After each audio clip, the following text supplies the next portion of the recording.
Ready? Ready? Ready? Go writing down the question. You get it.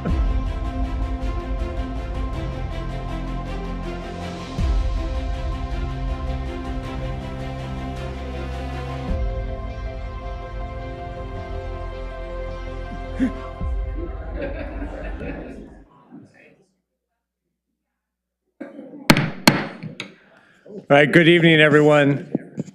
Good evening. Today is Tuesday, September 3rd, 2024, and this meeting of the Lake Oswego City Council is now called to order. Ms. Linder, will you please call the roll? Mayor Buck. Here. Councilors Verdick. Here. Mbu. Here. Rapp. Here. Corrigan. Here. Afghan. Here. And Wendland. Here. All right. Thank you very much. And now will you all please stand, remove your hats, and join us in the pledge. I pledge allegiance to the flag of the United States of America and to the republic for which it stands, one nation, under God, indivisible, with liberty and justice for all. We're going to start this evening with a few exciting presentations. And to kick us off, we are really glad to be joined tonight by the Lakewood Pacers 14U Babe Ruth baseball team, their coaches and parents in the back of the room, but we're going to have them come up in just a second. This team played very well this season and concluded the season with a record 45-15-2. Recently, they played in the Babe Ruth World Series tournament in Eagle Pass, Texas, where they finished 4-3. In an amazing performance during their youth baseball careers, they played teams from Pennsylvania, Texas, Colorado, and Aruba. They represented Lake Oswego and the whole Pacific Northwest region really well. We want to give them a big congratulations and have them come up for formal recognition. Everyone, please give them a round of applause. Gentlemen, come on up.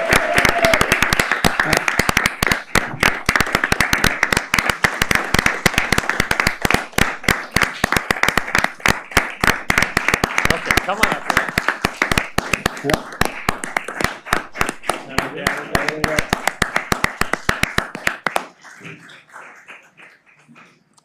Come on up. Oh, coaches. Come on up here. All right, very good. Okay.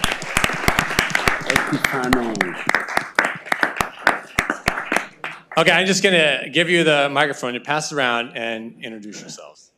Hello, I'm Charlie Meyer. Alden Bain. Luke Leonhardt. Graham Bayless. Hudson Armerding. Grayson Opafano. Emilio Macias. Tanner Holmes. Eli Miller. Tucker Everson. Reed Safley. Julian Gurley. Assistant Coach Steve Meyer. Chris Safley. Brian Holmes. And Joe Bayless. Thank you all very much for leading these young gentlemen, and they're in a very exciting season.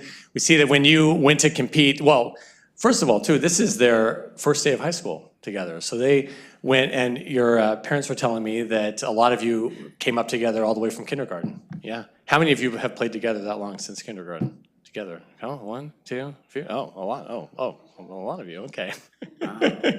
So I had to, just before I give you some special things from the city, I'm always kind of curious. I have just a couple questions. Does anyone have any kind of interesting, now that you've kind of, made it so far, do you have any kind of superstitions or habits that you like to do before the game? Yeah, this guy here, he's thinking something.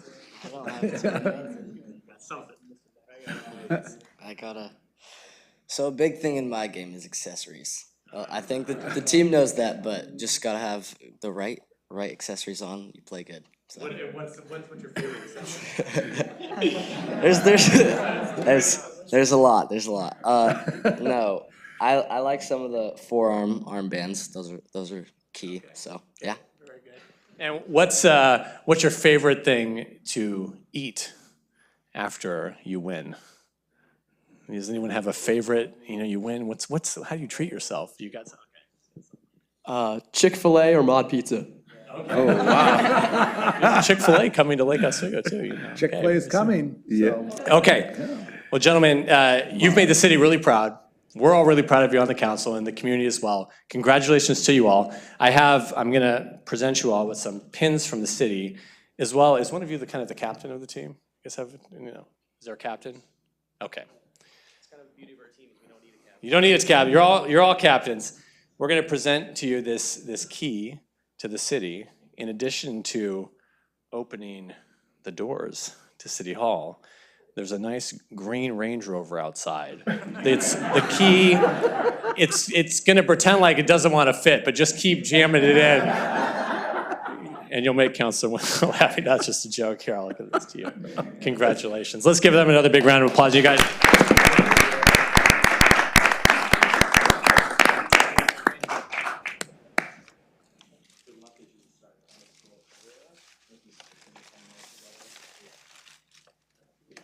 Play them. Guys, I should play against you. How do you do? Like, you go. Hey, come back when you win the state championship, okay? Would you do that? Yes. You think this guy is good? You think him and Mr. Mayor, we have a signed photo we made for you. I would play. I would come watching you. When are you playing? When are you playing your next Well game?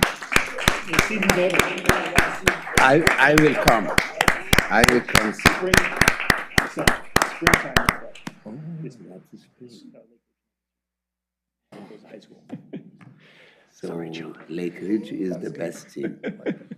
Lakewood is the best team. I'm sorry, Mr. Edwards, that you have to follow that. I know. Please, we're now glad to have Andrew Edwards with the Lakewood Center for the Arts here to talk to us about the Festival of the Arts. Following kids, dogs, and, yeah. Thank you very much, Mayor Buck, city councilors. Thank you for inviting us here, and city manager talking to the microphone. I'm pleased to be here. As Mayor Buck mentioned, I'm Andrew Edwards. I'm the director for Lakewood Center for the Arts. And behind me are board members to help support the effort, to say thank you for all that you do as the city council to help support. The Festival of the Arts, up on your screen that you can see, was this year, June 19 through 22. And we had more than 25,000 people attend not only the event, but other activities throughout the course of the year. And we'll talk a little bit about that as we proceed. The mission for the festival, now entering its 62nd year in Lake Oswego, is a premier event. Actually, it's more than a premier event. We think, and you agree, I know, that it is the signature event of Lake Oswego. We bring in more than 25,000 people to that weekend and over the course of the year to other outreach activities, which we will describe. Here you see pictured is an artist in our Art in the Park exhibit. Art in the Park had 120 visual artists from 5 Western states who come to Lake Oswego. We partner with local hotels and provide them opportunities to stay in Lake Oswego. On your right is a young student and a professional artist in an exhibit that we titled The Imagination Menagerie. This past festival was really very unique in that its focus was on youth. Oftentimes we focus on various cultures or types of art, but this year we wanted to see what young artists thought, how they experienced life, and what they wanted to convey. And this one particular young lady, you'll see she has a blue sticker that says, "I am an artist," which means quite a bit to young people. And her piece, you may have noticed, is actually on the cover of the program that we had for the festival. It was actually reinterpreted. The artists were paired with professional artists in the community to create artwork. And so the exhibit featured the 2 pieces of artwork that the students had and what the professional artist had. Her piece was a flying giraffe. And perhaps you saw her piece on Macadam Avenue advertising come to Lake Oswego to see the festival. The professional artist created with the giraffe, and that became the signature piece that was used in the marketing. So pretty cool. The festival, its primary goal is arts education and the celebration of culture and community through art. Now, what does that really mean? Well, here are some visual examples of what happens at the festival. On the far left, you'll see Jackie Rohr. You may, if you're following The Voice on TV, which I know you all are, she was a finalist in this season's The Voice and is now featured all over the country in her singing act. In the middle is a student who was in our youth arts tent exhibits and in Art in the Park.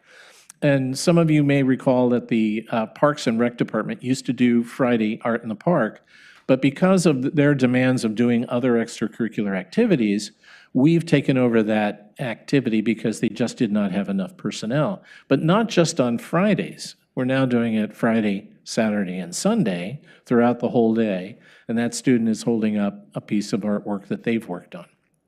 On the far right is an example of the outreach projects that we're now doing.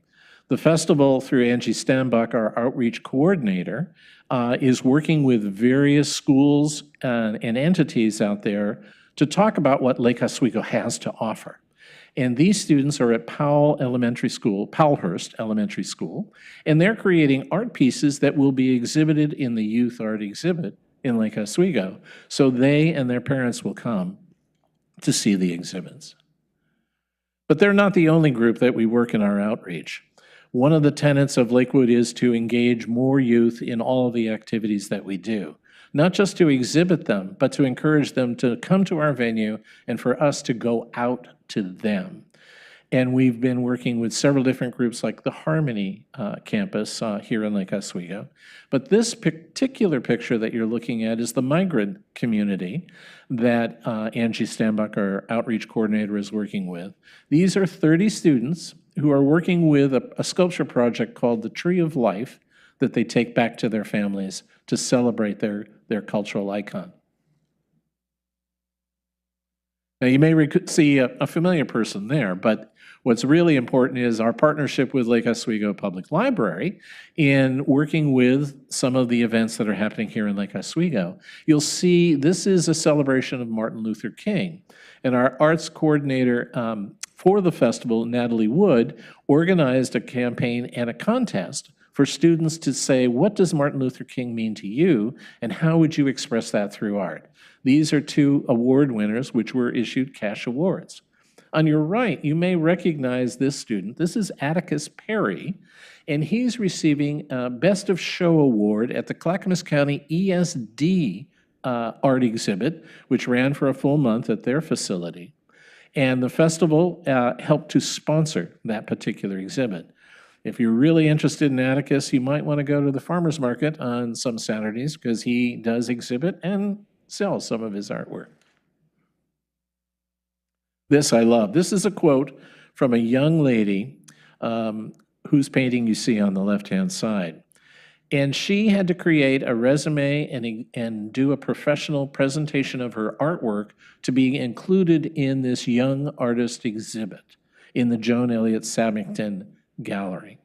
She's at Estacada High School, and she writes, creating art has in reality been a search for conversation, communication, and connecting. And that is exactly a part of what the festival represents. That way, it provides so many youth opportunities, has given a voice to so many students who also feel the need to speak up. Now, the festival is a true community event, which I'm certain many of you recognize and understand. There are over 500 volunteers that do the work of the festival during the course of the event and over the course of the year.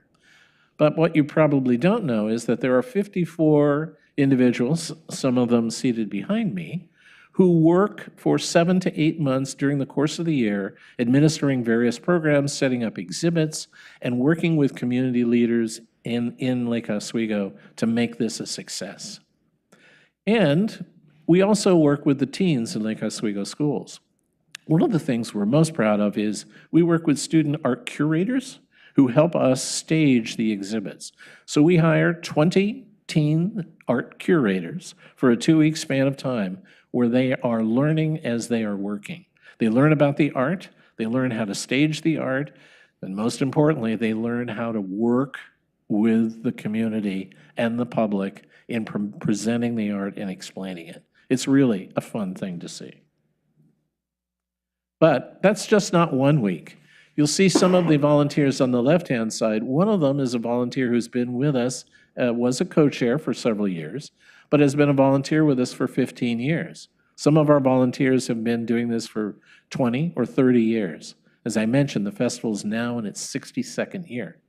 On the right, you'll see new volunteers. We work with the National Charities League, the National League of Young Men, the Kiwanis Club, the Rotary Club, the Chamber of Commerce. Our goal is to bring people together in a community and cultural event. Generous sponsors, of course, help us fund this. And where this comes is it helps to create dollars for curator stipends, awards, music acts, and supplies, enhancing artistic quality, promoting accessibility. But there is some downside to this. As you probably all know, we had this little thing called COVID. In 2019, the world stopped for most arts organizations, which you're probably familiar with. We are now in 2024 getting back to where we were in producing things and doing the exhibits and the things. Unfortunately, the dollars from 2019 to 2024 have had a few bumps along the way. You may have experienced some of them yourselves. Inflation, supply chain, all of those things lend to expenses which have been increasing for us in tent rentals, buses, transportation, wages, insurance. But really, what is this festival for? In your booklets that are distributed with you, you'll see these are the things, if you're a numbers person, there's 465 professional and emerging artists who are in these exhibits. 58% of the attendees live outside of Lake Oswego. 448 works of art came from 22 schools in our youth gallery. And 54% of the attendees eat at Lake Oswego restaurants and shop in Lake Oswego stores. And there's a demographic survey that's also included in your packet that kind of demonstrates over a 10-year period of time how the festival has impacted what we do in Lake Oswego and how we represent Lake Oswego. It truly is a signature event for our town. But it doesn't stop there. Our goal is to work with youth, and on the left-hand side, you'll see a young student receiving her first place award with a cash prize. In the middle, you'll see Robert Henry and the Repeaters, who I will let you know was a Lake Oswego graduate and is now working his way up the Billboard chart as a country western artist. On the right, you'll see 2 students from Harmony Academy working and participating in our Imaginary Animal Celebration art show. On the left is a dancer waiting for her parents to come see her experience on the main stage. That was part of our outreach project to bring dance to certain schools that don't have that. And on the right, this is a very interesting thing. This is a partnership that we had with Open Hearts Big Dreams. And the lady on the lower right is the creator and director for this. And her goal is to provide arts literacy to Ethiopian students. So what happens in this exhibit that we had in the D. Denton Gallery was an exhibit of dancers, Ethiopian dance, that was depicted by various artists. And some of the artists are Ethiopian, above, as you can see them pictured. Then, as the artwork was sold, a portion of the commissions went to support this exhibit and to support these artists and to create books of arts literacy, which will then be going to Ethiopia to students who are 4 to 10. What's cool about this is on the back flap of the panel, it says these books were created in partnership with the Festival of the Arts in Lake Oswego. So again, to recap, Our mission is to inspire and nurture a love of theater and the arts, and it couldn't happen without you making it possible for us. So we encourage you to invest in what we're doing, and I know you want to do that. Thank you for supporting the arts.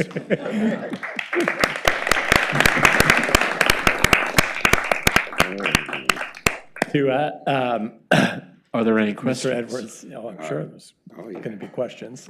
When I see, since 1963 here, and of course I see my friends at Denton, so, Mr. Glacier here as well. It's good to see you. The work that, generations of the community have been doing to keep this festival going is really, and you spoke to this, it's no small task. And the volunteer effort that goes in every Yes, year. your grandfather was part of this. Yes, it's really, it is really something. There's not much that's been going on here since the 60s, and to carry on that tradition. And it's not just something that, serves the Lake Oswego community, but something that really serves the broader region and then even this global impact that now you're having. And it's just an effort that's continued to grow, but really because of the efforts of so many and the time they put in, really beating the pavement and tracking so many of us down to come and help support, to volunteer, to donate. Which we know you want to do. We want to do it, yes. They barely have to even get the words out. You just say yes. But it does cost money to put things like this on, and so but it's really helpful for us to know the impact that it's having both here in the community, and really ties in. And I think about Dee, and the work she did as the former director of the chamber. That I would like to think she'd be so proud to see where the community is now going, really inviting people in. The work that we're now doing with our chamber and with the community at large to open our doors in Lake Oswego. People want to be here. They want to be here to experience the community. They want to come to experience our parks, to experience things like Lakewood Center. And outside the Festival of the Arts, just have to tell you, I am just hearing amazing things about the performing arts aspect of the Lakewood Center. It's always been great, but in recent years, the reviews are rave. And that's something very special that we have here in Lake Oswego that's unique to this community, and again, is something that's great for residents here, but is also bringing people in from outside the region and really contributes to our brand as the City of Arts. Can I comment on that for one thing? There's two things that I'd like to mention since you're talking about longevity. The theater, entering its 72nd year, is the oldest continuously operating theater in the Portland metropolitan area. The Denton Gallery, now named, because of the support of so many of the people behind me, is actually, there's been a gallery, a nonprofit gallery at Lakewood for 40 years, since 1980. So we're very proud of the fact that a nonprofit art gallery, staffed by artists, all volunteer, that has provided artwork to the region. So you are correct in pointing those things out. We do have a track record, and it really is, we think, one of the best things in the community. It's like a crown jewel. The Lakewood Center actually is the largest visiting organization for arts and culture in Clackamas County. So. Incredible. Councilor Winland. I concur with everything that's been said tonight. I think there's something else that people really have to know, that the person sitting behind the mic with the blue tie, the director, Edwards, has been an anchor and a true treasure and a person of the greatest integrity and motivation. He connects people, and I think that's one of the attributes in Lake Oswego, and I've said it from here many times, connecting people as a community is really what we're all about, and that yields wonderful results. And Andrew has, I don't know if people realize this, but when they did go dark during the COVID timeframe, really smart people on the board, Andrew Edwards, their staff, all got together to figure out, how do we survive? How do we make it through? They took salary cuts. They trimmed back expenses. They did everything they possibly could to keep this going. And I think that's indicative of how they've run the organization, that they don't, they're not looking for handouts. They're looking for investments. And I guess the point blank question is, what can we as a city do to help continue to invest? Well, I'm glad you asked that question. I've been advised not to ask for specific numbers quite vehemently, but I will let you know that the city's investment hasn't changed for 10 years. Right. Financially, in its participation. And unfortunately, the demands of life have accelerated past that point. So we would welcome any additional investment that the city would like to Thank you, propose. Thank you, Andrew. You're most welcome. Your current investment in the festival is $30,000 a year. 30. 30, yeah. And I think you know, and this is the part where I have to pause and take a deep breath, that we're in the middle of our biennium. So the budget for next year's investment has already been set. So we would need to talk about it in terms of the following biennium. Or perhaps there's other in-kind things we can do next year, but it's be difficult for us to make an adjustment in the middle of the biennium. Not impossible, I said difficult.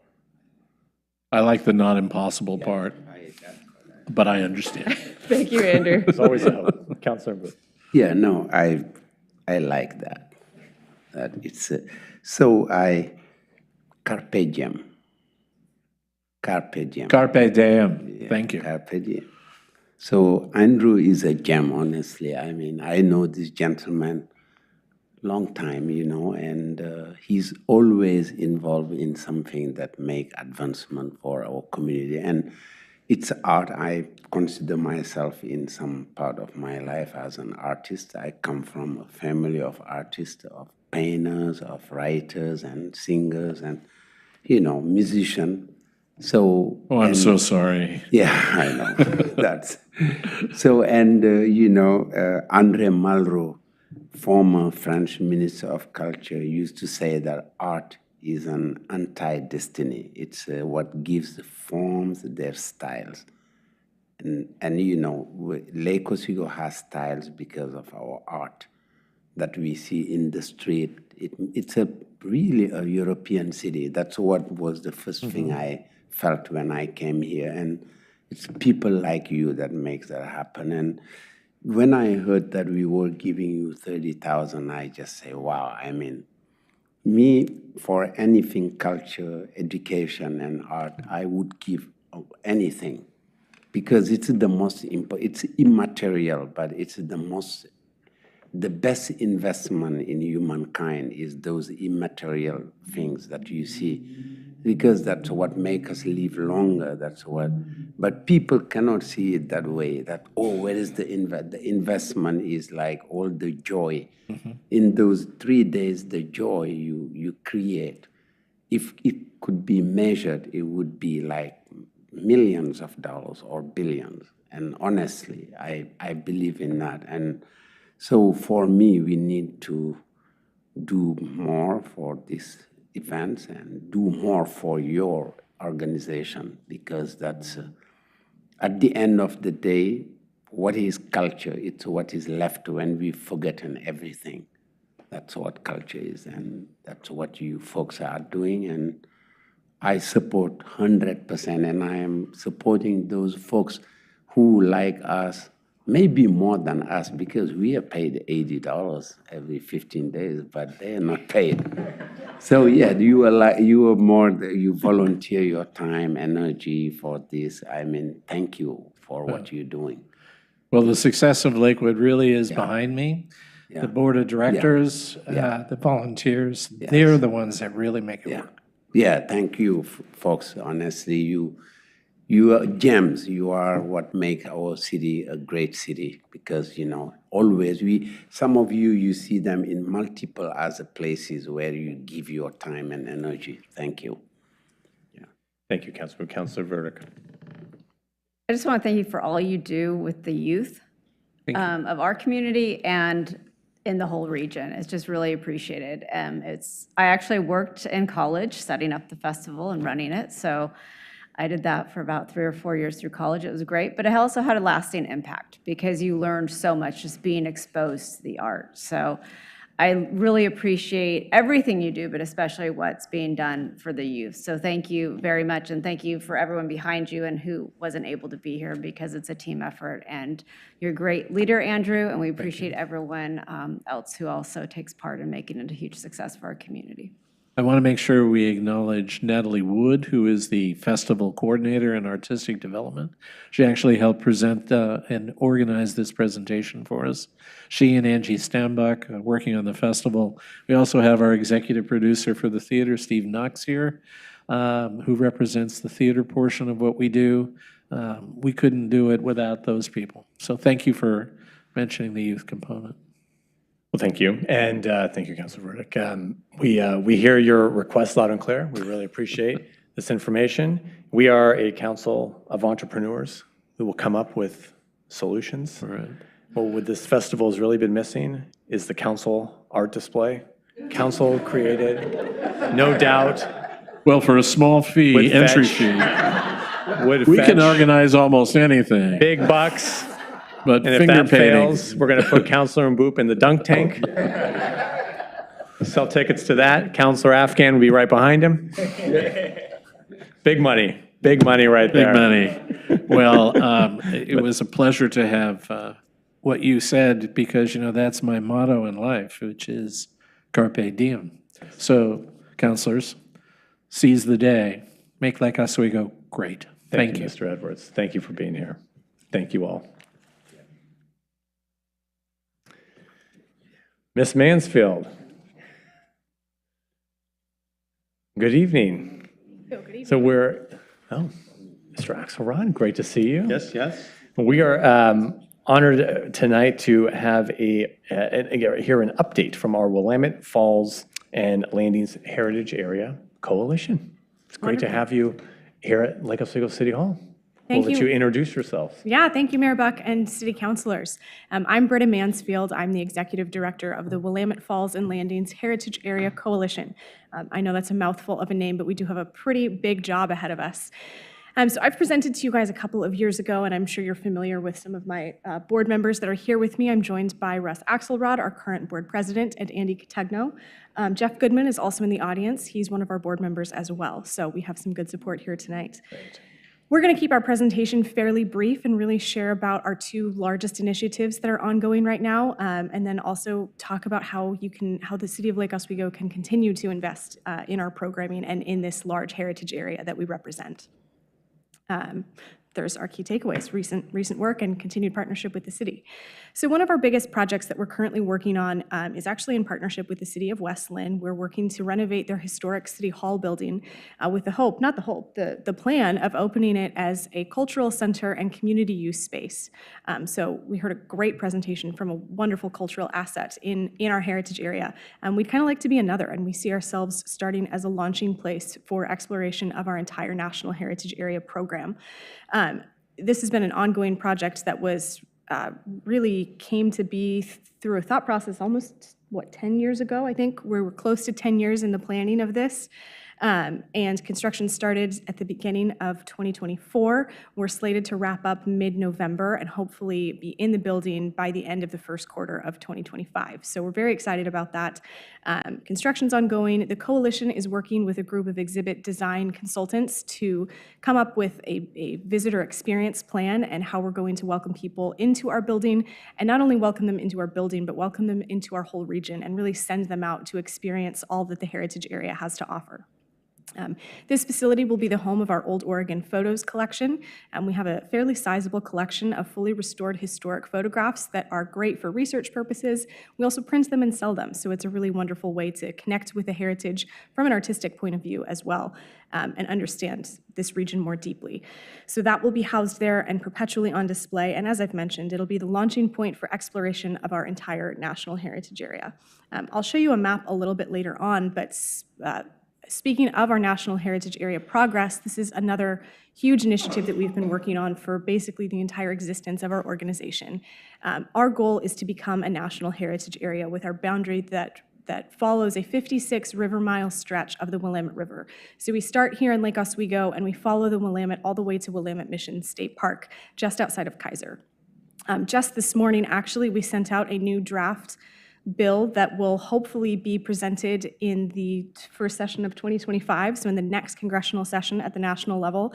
And we're hoping that that will be pushed through and we will formally be a National Heritage Area by the end of next year. All of that is subject to, current U.S. politics, which they are what they are. So we'll see where that goes. But that is our goal.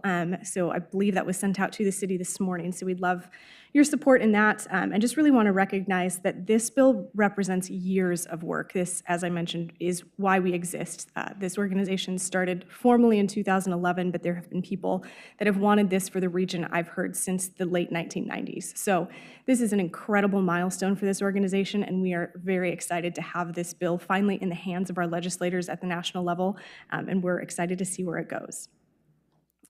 So here, just to give you a visual, is the map of the 56 River Mile region that we represent. We also kind of stretch out to the Eagle Creek area, so we get that end of the Oregon Trail story. But there's very rich heritage in this entire region that really does tell a cohesive story and is nationally significant. So we're excited to see that formally recognized. And then we'd love to keep Lake Oswego involved. We are so thankful for your support. Councilor Burdick has been a great board member. We've also had, oh my gosh, his name just totally left me. Gustafson? John Gustafson, thank you so much, was a longtime board member with us as well. And we are so thankful for the support of both of those counselors and everybody from Lake Oswego that contributes. Goodman? Yeah, Jeff, I introduced him Oh, you at the did beginning. introduce Yes, him. Oh. yep, yeah, Jeff Goodman is great. This is actually a historic photo from our old Oregon Photos collection that was taken here in Lake Oswego. And it's a bunch of men holding chickens and beer. So I think that's the title of the photo, is Chickens and Beer. Silly note. But we just like to thank you for your involvement and let you know that there are plenty of other ways to be involved as well. We're always welcoming volunteers, and as soon as we're in our new City Hall space, we will have a much greater volunteer need. We'll want some docents, we'll want people to help print photos, we'll have lots of opportunities. We'll still continue to participate in community events. We've kind of paused a lot of those this year just because our legislative work and our City Hall work was so intense, but hopefully next summer we'll be hosting our own events and back participating in lots of community events, and we always need volunteers for those. And then we get to the part that everybody loves, is your continued financial contribution. We are very grateful for the financial contribution that the city does give us. We know we're in your budget cycle through the continuation of this current 2-year cycle. We'd really like to ask that at the next cycle, so in 2020, your 2025 to 2027 cycle, we'd love to see the city step up to the $15,000 level to match all of our other city partners. That would be a huge help to us, a wonderful investment from the city, and would really further our mission that much more. So at the very least, we'd love to see you continue as partners because your support means a lot and it really keeps us going. And Britta, we're at 10 right now, right? You're at 10 right now, exactly. Yeah. That kind of wraps up where we are. You can see all of our other partners here, but we're thankful to have Lake Oswego on board and here to answer any questions you might have. Thank you so much. Appreciate it. Now, gentlemen, do you have anything to add? Go ahead. Well, Mayor Buck and councilors, thank you for having us. You know, it was a great night to be here for the presentation of your Center for the Arts. We are just another nonprofit, but hopefully putting Lake Oswego and all our neighboring cities on the map very soon. Today is a really super exciting day for us in introducing this new bill that we intend to put into Congress that Britta mentioned. You should have received it in your email this morning. And we'd love to hear from you, any comments you might have on the bill, but there's a lot of excitement around the Falls and the Falls region, and the timing couldn't be better for us to have a National Heritage Area in Oregon finally.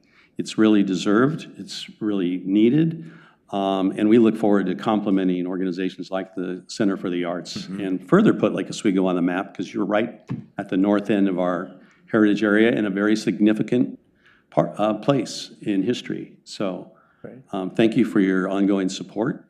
And I don't know if it was mentioned, I'm currently president of the nonprofit organization, and former mayor, as many of you know, of West Lynn, and have been instrumental in helping us pull together this project around the renovation of the City Hall, which is really going to be exciting development for West Lynn, because we have lacked the cultural centers that you have so gratefully had for many of the years. So thank you for having that. And we hope to complement your efforts. And with your support and continued investment in what we're doing, I think we're going to really create tremendous opportunity and bring not only people from the Portland and regional area, but from the country and internationally to the region, recognizing Oregon as a place to visit for its unique heritage and history. Right. Well, when Lake Oswego and West Lynn combined, it will be much easier. There you go. There you go. Councilor Burdick. Your sister city. That's right. Thank you for having us. I wanted to add a few more comments. Number one, the significance of getting legislation passed through Congress for a national heritage area is no small deal. There's about 35 of them around the country. They're a subset of the National Park Service.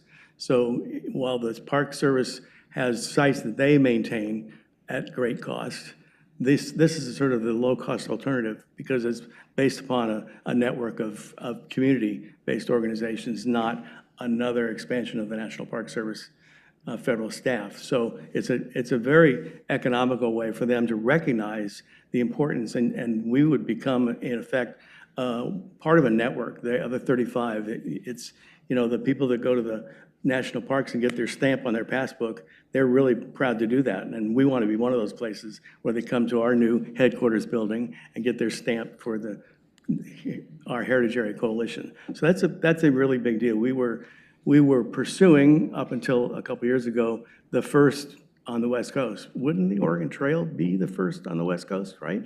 But Seattle beat us, so we're hoping to be now second on the West Coast. Secondly, the building that Britta was talking about, it really is an important deal. It's a historic building. It served as City Hall for West Lynn for quite some time. The renovation to bring it up to current code and things like that is being paid for by the City of West Lynn, so we're not asking your $10,000 to $15,000 contribution to help renovate the building. That's being done by the City of West Lynn. They will continue to own it, but we will be the sole tenant or maybe master tenant. Managing tenant, yeah. And so we're now at the point of phasing down the construction activities and phasing into the exhibit activities, where that's where you really get to tell the stories. It's just walls, right? Until you put something on those walls. And that's where we're headed now. We'd like you to be part of that exercise. You've got the lake was dug not to be a lake, but to be an iron smelter. That's history, the first iron smelter on the West Coast. So that's an important connection as well. Right. Does the designation then come, is it just a designation? Does it come with any kind of funding? It does come with some funding, yes, that is built in, and that's a huge benefit to the NHA program, is it actually sparks a lot of economic development at the local level. They've tracked statistics, and they say for every dollar invested for every federal dollar invested in a local community, you see a $5.50 return on that. In your local community. So it's a great use of federal funds, and it really benefits the small towns that are supporting this effort. All right, real quick, do you mind repeating what you said about the reason the lake was built or dug out for a city attorney, please? Just so you can hear that one more time. Well, the goal by the pioneers was not to create a wonderful lake that would be the centerpiece of a great community. It was to extract iron ore. Interesting. And ended up with a lake. Great community. That's cool. Thank you. Councilor Burdick. I just wanted to congratulate you on the legislation. I know how hard that you guys have been working on this, and it was no small feat. I'm not sure how many years or decades that you've been working on that piece of legislation, but congratulations. That doesn't even seem like it's Thank you. enough. It is. So, Very much. Yeah, Who's the sponsor? it is significant. Excuse me? Which member of Congress is going to drop? You don't have a sponsor yet. Okay. Well, which member of Commerce is going to take the lead? Yeah, well, you're not sure exactly. Certainly, it depends a little bit on the outcome of the election this year. But in our district, the principal ones are currently Chavez DeRemer and Salinas. on the House side. And on the Senate side, it's both Senator Walden and, And they've been consistently Wyden. supportive. Yeah. And Wyden serves on the Natural Resource Committee as a senior member in DC, and so he's a very critical person for helping move it forward in DC, his staff. We get a different level of attention from the staff back in Washington when we say Wyden. I was just curious as to whether you had a staff person that you were working with that we could reach out to. We could follow up with you, we definitely do. great. Staff members in each definitely office we've been coordinating with. Okay. Councilor Winland.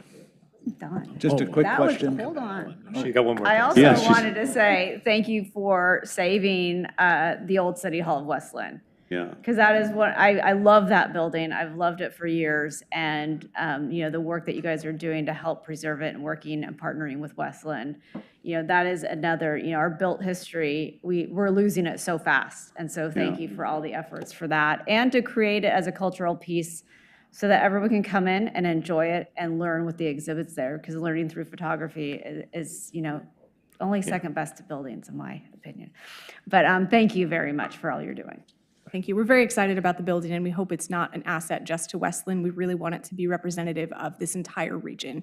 So we want to bring in organizations from our whole heritage area and send visitors out into the whole area as well. So it'll truly be an asset to all 56 river miles.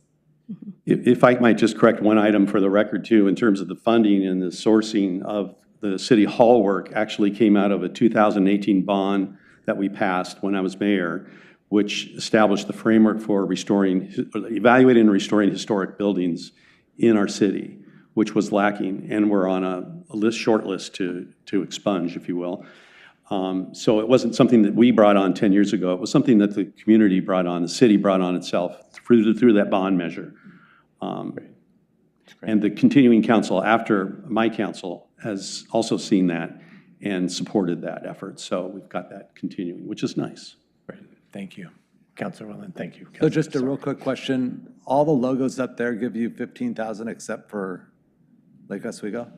PGE and Metro are also at a smaller level, but all of the other municipalities, so Clackamas County, Grand Ronde, Oregon City, Westland, and Wilsonville are all at the $15,000 level. Okay, thank you. We will not be outdone. What? We will not be outdone. Yeah, we will not be outdone. Very competitive. We'd support that. Sorry. It's all a matter of trade-offs, right? It's all a matter of trade-offs. Yeah, but don't go telling PG and Metro that they need to give more because they have no problem. We know where it's going to come from, so don't poke that bear anymore. Yes. No more No, PGE well, thank you comments. all, thank you very much for coming here and providing the update. And please do continue to keep us in the loop. We are glad to help support the legislation. However we can best, outreach and make contact, we're glad to do so. So, thank you. Great, well, we'll you follow so up much. through you. Great, thank you. Thank you all so much. Thank you.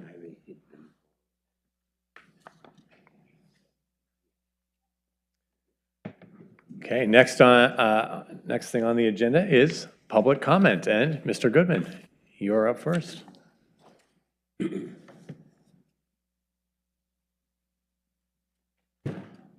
evening. Good evening, Mayor Buck, councilors. It is with some trepidation that I follow the three groups that have been in front of me and what they have presented, but it is a part of what I'll be talking about. I am the chair of the Oswego Heritage Council, and listening to the people before me this evening, I was reminded of a quote from President John Adams, which I'll share with you, that it was a letter to his wife, the remarkable and wonderful Abigail Adams. And it went, "I must study politics and war, that our sons may have liberty to study mathematics and philosophy. Our sons ought to study mathematics and philosophy, geography, natural history, and naval architecture, navigation, commerce, and agriculture in order to give their children a right to study painting, poetry, music, architecture, statuary, tapestry, and porcelain." I think it's consistent with what we are as a community and as a city, with the fabric of our city. But I'm here today to want to thank you for your support for our recently held 25th Annual Car and Boat Show. It was a success, and in particular, I want to acknowledge working with the city, with the police. When the show gets over at approximately 3 o'clock, there is a mass exodus of both wonderful old classic cars as well as some more modern-day cars. And the police department was terrific in helping to direct traffic at the intersection there of McVeigh and the entrance to George Rogers Park. I wanted to thank them for that. That show, I hope that some of you are able to attend. The weather was just about perfect. And one of the nice parts about our car and boat show is that it's a smaller event. And you have the chance really to engage with the owners of some of the wonderful cars that are there, and they are more than happy to tell you about the qualities of their car. But the results of that show is a fundraiser for us, and it helps us do a number of items which I wanted to share with you. It's part of the first stages of the wedding dress for Lucy Pollard, an early resident of our city. It's about creating and promoting aids for our newly indexed collections, where we have some marvelous volunteers helping us do that work. Helps us to be able to be a part of all of the smaller museums around the state, where we learn from each other how to make things better. And it helps us with a new exhibit that will be coming in the first part of October, which I hope that you will all be able to attend at some time in October at the Heritage House at the top of the street. And this is where I come to a request for you. It is not a request for money, so you can relax. Okay. Our new exhibit, which, as I said, opening in early October, is going to be highlighting voting and civic engagement throughout Lake Oswego's history, featuring stories of how women engaged in politics before and after they gained the legal right to vote. We are in search of images of the following women: Anna Schneller Conway and Mary Smith. They were the first two women to run for Oswego City Council in 1913. Hilma Lindbergh, she ran for City Council in 1952, was not successful. And Ellen Burgess, who was the first woman elected to the Oswego City Council and served in 1955 to 1956. We are trying to find photographs of them. And if in your relationships and other people, if you're aware where those photographs might be found, we would be most appreciative to be able to add that to our exhibit beginning in early October. Again, thank you for your support, particularly as I acknowledge the police support. It's really helpful when you have this many people leaving, that you have the police directing the traffic. It makes the experience better, and it's just another testament to the quality of the police force and the quality of the entire workforce we have for the city of Lake Oswego. And I thank you for your time. Thank you, Jeff, and thank you and the Heritage Council for putting on that great annual event. Another big draw to the city. It is. Thank you very much. If I might, I'll just leave the names with our city manager, or no, with. And the library doesn't have them in the collection. We are trying to, we haven't had no luck. Okay. So we're searching all possibilities. Okay, well, everyone go through their old photos of old ladies. I would phrase it differently, Mayor Buck. But it's your call. Get right on it. Well, they weren't old, well, maybe. Probably not, though. Thank you, Jeff. Ms. Shaw Ryan. Well, no, I say, we'll get your picture now, so, 50 years from now. Oh, boy. I'll be very brief. I wanted to swing by and another thank you tonight. I'm not asking for any money, but I want to say that in the last few years, I've been in council chambers a few times talking about the skate park and the construction of the skate park and advocating for that. And I happened to go that direction to visit my mom. And recently, every trip I take, there's tons of kids, adults, all types of wheels, skateboards, scooters up there using that park. And it's just such a testament to what we do here. And it's just really awesome to see. And it just always makes me so happy to see that use at that park. And it feels like it was meant to be there. It feels so right for that space and appropriate. And it's just important to acknowledge that the work you're doing works, and our efforts and our community really thrives when we all come together and do projects like that. So really just wanted to take a moment to acknowledge it and appreciate that. So thank you. Thank you. Thank you very much. Community different process. It's great. Thank you for taking the time to be here. We appreciate it. Okay, public comment? No? No? Okay. Okay, next on the agenda is the consent agenda. We have item 6.1, Resolution 2437. This is approving a contract with the Office of Emergency Management to administer federal emergency management agency reimbursements to the city. Resolution 2440, it's a resolution of the city ratifying a collective bargaining agreement between the Lake Oswego Municipal Employees Association and the city. Is there a motion to adopt the consent agenda? Move to adopt the consent agenda. Second. All right, moved by Councilor Group, seconded by Councilor Burdick. All those in favor say aye. Aye. Any opposed? All right, motion passes 7-0. And now we're up to item 8.1, and we have Assistant Chief, Mr. Bruner, joining us to talk about the South Shore Fire Station, putting together a task force to look into its future. Thank you both for being here. Thank you. Mr. Mayor, members of council, my name is Christine Artman, and I'm your Assistant Fire Chief. And with me is Quinn Bruner of the City Manager's Office. We are here today to provide an overview of Resolution 24-38, which would form an ad hoc committee task force to explore the feasibility of building a new fire station to replace Fire Station 212. I will share some background about the station and an overview of what we already know. Quinn will then outline our proposed task force and our strategy for filling the gaps so we can come back to you with a recommended course of action next spring. We'll aim to keep our content under 10 minutes, at which point we look forward to your questions. So our project relates to the council initiative, the 2024 council initiative, begin a needs assessment and community engagement process to rebuild the South Shore Fire Station. Station 212, which we also refer to as the South Shore Fire Station, is the oldest of our four fire stations. It was built in 1971, and Station 212 is a critical cog in the overall emergency response service to our city. Since 2008, building surveys have established 11 critical building deficiencies. I'm not going to, was that the map? Let's go back to the map. It's my favorite part. So you can see the red dot. That's Station 212. And like all the other four stations, every station responds to the whole city, but that outlined area in red, that is Station 212's first due area. So any immediate call in that area, Station 212 will respond if they're housed in their station in service.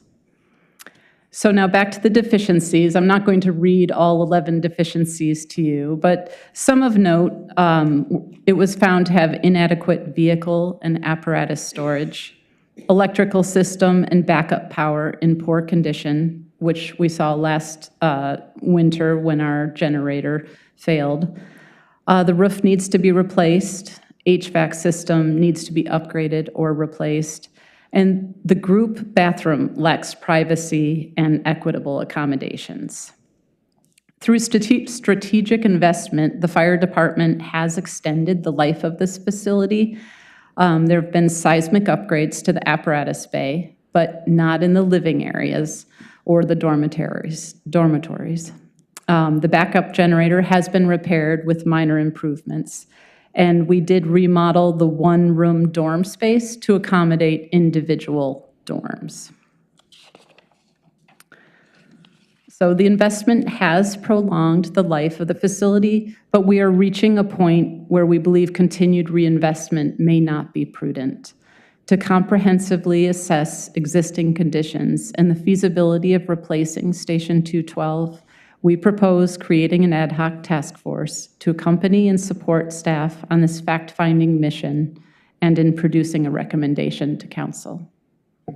So as Assistant Chief Artman shared, we do not yet know the right path forward for addressing the facility needs at Station 212. We are preparing to undertake a significant fact-finding project and analysis project, and we propose standing up this group of community stakeholders now so that they can walk along this alongside us through this process and ensure that we leave no stone unturned. So a quick overview of the task force that we propose putting together. This is their charge. It's 5-pronged. In summary, we anticipate looking at calls, response times, and ensuring that we have our 4 stations in the right place. We want to review facility conditions in depth and evaluate whether the current challenges can continue to be band-aided or whether we need a more overall comprehensive solution. We intend to look to the future at what our department needs might be 30 years from now and strategize how we build towards this. And then once we have a vision in place, we want to look at costs and funding mechanisms, as well as how we ensure everybody in this community has adequate information and has a chance to weigh in and shape the project. The membership that we propose for this group, we're looking at probably about a 15-person group consisting both of key stakeholders and at-large community members.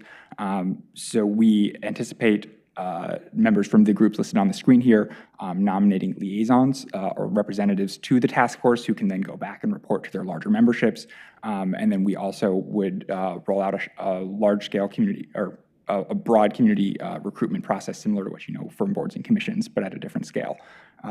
Like with boards and commissions, if we go this route, I imagine having a recruitment email in your inboxes probably tomorrow morning so that you can begin tapping folks in your orbit who might be interested in supporting this project. Timeline-wise, we're here at September 3rd. If we go ahead with creating this body, then Assistant Chief Artman and I can work over the next month to recruit members and develop our comprehensive membership list. We'll come back to you on the 1st to formalize the appointments, and then we'll have about 5 months to conduct this research in depth and come back to you with a recommendation in the spring, at which point that's when we'll be getting into the nitty-gritty. As Quinn shared, our ask today is simply to create the body by resolution so we can begin recruiting the members to serve on this task force. We do not yet know the path forward for this facility, but we see this process as the best way to flesh out the recommendation for you to consider next spring. And with that, we're happy to take any questions. Okay. Councilor Raff. Thank you. It's more of a comment. I'm in favor of creating this task force for sure. We should do this. My only concern is I want to make sure that we're efficient in the process and we as a group are only including participants with appropriate knowledge and expertise in this project and not get into a situation where people are added to the task force that could just exacerbate the decision-making process and make it more, stretch it out too long. So, because I want this to move forward, I want it to get done quickly and make sure we all have the right information as quickly as possible so we can do what we need to do. And sometimes we as a city make the mistake of wanting too much input to make everybody happy, which then sacrifices our ability to make decisions. So that would be my only concern and desire moving forward with this task force is make sure we're very clear on why people are participating and who they are and what their expertise is. Yeah, absolutely. Noted. Yeah. Thank you. Councilor Afghan. Assistant Chief, this building, was it ever seismically upgraded? Only the portion where the apparatus are. So the living quarters and the dormitories are not. So thank you for bringing this motion forward. I have personally visited this station. It would be a big loss in an emergency, losing 25% of our capabilities when we need them. So I'm definitely a yes, for sure. And I agree with our colleague, Councilor Raff, that we need to be efficient about what is it we need, how are we going to get there and make that happen. The last thing that is also important to me, it's not just about the equipment, it's about where our frontliners live while they're on duty. So I wouldn't be a proud Lake Oswego resident having my frontliners live in that facility, even though it has been remodeled and a lot of things has happened, but it's not the quality of life that I want. The people who put their life at danger for my safety to live in a place like that. So thank you so much. Thank you. Thank you, Councilor Afghan. Councilor Willamette. Along those lines, I look at the other three stations and they're fairly equivalent in facilities, and I hope to my other colleagues that we're going to define somewhat of the discussion, because you guys really know what is needed. And I found in Lake Oswego, if you give a blank canvas, you'll end up with something that doesn't look like a painting or anything that you can recognize. I'm hoping that you're going to frame the task pretty tightly, but I do feel like we should have equal facilities for all of our, or as equal as facilities as we can for all our fire stations, because I know some have, slightly better workout facilities and actually bathrooms, and some, and this one doesn't necessarily fit in that category. And so that would be my hope in framing some of the discussion that,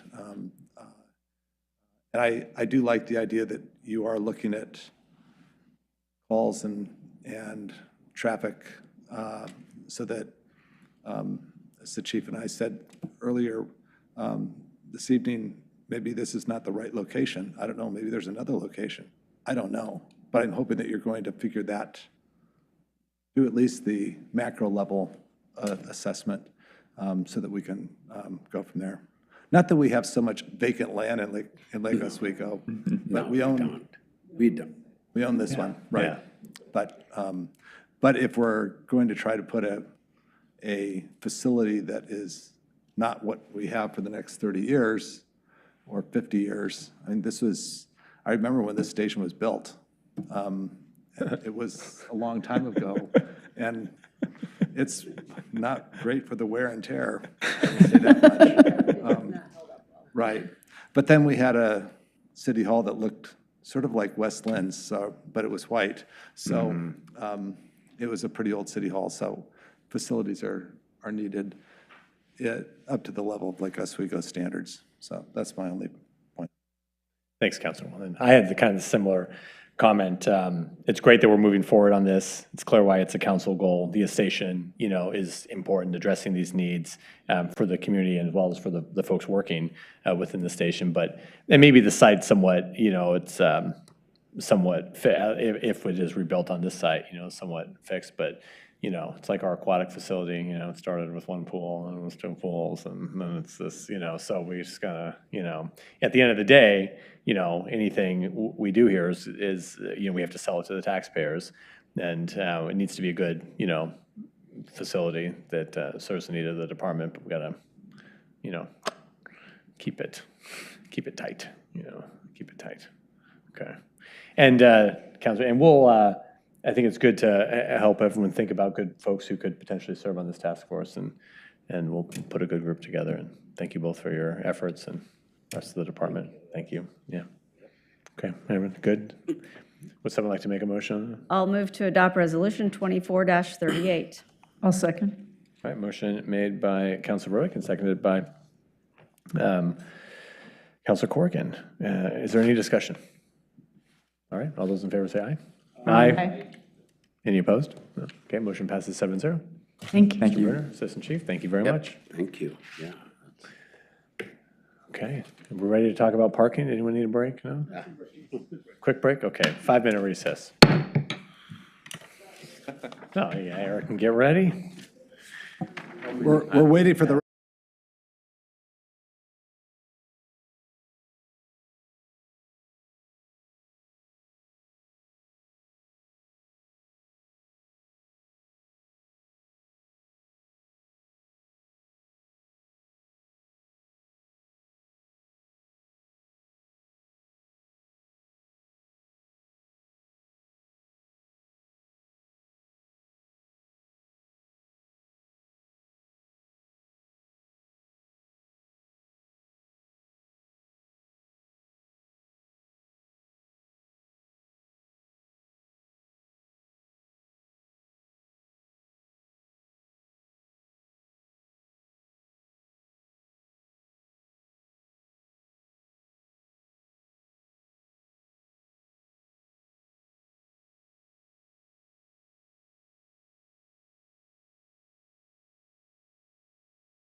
We're back in order and moving on to item 9.1, which is a study session on our citywide parking reform. Mr. Olson's here. They're going to give us an update on the Planning Commission's work and upcoming recommendations to City Council. Thank you, Mayor Buck, and thank you, councilors. I'm here talking about citywide parking reform tonight. Probably did not expect me to come back for a study session prior to the hearing, so I appreciate your patience with this. And I think really just to briefly summarize what happened here was we started digging into a lot of the details, not necessarily related to the repealing minimum parking requirements piece of this bill, and encountered a number of things that we felt should be explained and discussed a bit before we just went straight to the hearing. So that's what we're hoping to do tonight. So I'll just provide a bit of background, although we've gone over this a number of times, give you a brief update on public engagement and what we've been doing, and then talk a bit about the draft code amendments, which were included in your packet. We have discussed them with the Planning Commission as well. Mostly those are focused on parking Phase B, the Phase B of the parking compliance portion of CFEC, and then I will discuss the schedule and next steps. I said the word CFEC, which is not a curse word. It's short for, as you know, citywide, climate friendly and equitable communities, which is the rules that were passed by the state of Oregon that we're really responding to here. So apologies if I continue to use that acronym. All right, so just a little bit of background on the project. Again, this is stuff that we've discussed several times at council. I'm not going to spend too much time on this, but as you know, we are now in compliance with the first two steps of CFEC, which is parking Phase A, essentially, the sort of removal of minimum parking requirements within a half-mile of TriMet bus line 35, spanning through a large portion of the east side of the city.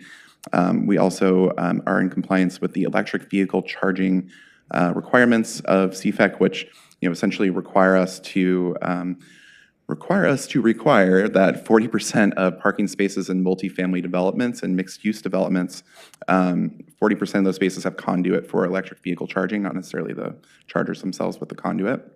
So that's something that we've been implementing as well. But we're here to talk about the next phase here, which is parking Phase B, and there's a bit to unpack. So that's really what we're focused on today, and of course, starting in 2029, we're going to be talking a little bit more about the Transportation Systems Plan update. I'm not going to talk much about that, but we do at least have a start date from the state on that, which is, in a good 5 years from now. All right, so as you, again, are well familiar with, there are different options that we could pursue as a city related to the minimum parking regulations components of parking Phase B for CFEC. We had to select one of the three options, and based on the previous study sessions at council, we have been given direction, at least tentative, to pursue option one, which is a full repeal of parking mandates citywide. This is the most popular option by far. I won't go into any of the other options, but a lot of other Oregon cities have pursued that option as well. So a lot of those code amendments that we'll be talking about are really getting at this sort of seemingly simple exercise of seemingly, just removing the minimum parking requirements table. Turns out that was a lot more complicated than it seems, so that's a bit of what we're going to talk about. In terms of public engagement, we've been conducting that on a sort of ongoing basis since we last spoke at council. We've been conducting targeted outreach to project stakeholders since October of last year, including the Lake Oswego Sustainability Network, Chamber of Commerce and the Lake Grove Business Committee, the DEI Advisory Board, and at a Mayor's Roundtable in, I believe it was February. We also maintain a project website and email list that we send out project updates. We have a general information sort of FAQs page about just the project overall, just general kind of information for folks that is provided, including a comment form for public input. We've had 4 Planning Commission work sessions, 4 sessions here at Council, articles in the Hello LO, and we held a community forum event a couple months back on July 24th. So that gives you a rough sense of kind of what we've been doing out there in the community for the last roughly year since we talked about this with you at Council. All right, so I'm just going to dive right into the draft code. Again, I'm hoping to give a sort of higher level summary. There's a lot of details that we could be getting into, so I will try to just focus on the sort of highlights. Again, as I pointed out, we have developed code amendments at this point that have been being refined based on Planning Commission input so far. So we've not only drafted them, but have been working to refine them as we go. We've also drafted, and you're seeing this for the first time, some comprehensive plan amendments as well that are, basically necessary in order for us to actually implement these code amendments. We need to make sure that we're actually meeting the comprehensive plan policies, many of which do relate to parking requirements. So we had to sort of strip out the references to parking requirements in the comp plan as well. So basically, we're responding to this parking phase A, which, as you recall, was really removing mandates within areas near transit, as well as removing or reducing the number of parking spaces that are required for certain uses, including multifamily residential, smaller units, et cetera. And again, we're already kind of implementing this, but it's not in our code. We're already kind of out there not applying parking requirements to the uses and are complying with the state law. It's just not embedded in the code. So that's kind of what we're proposing to do for parking phase A, is just really have that in the code so there's no sort of gray area there.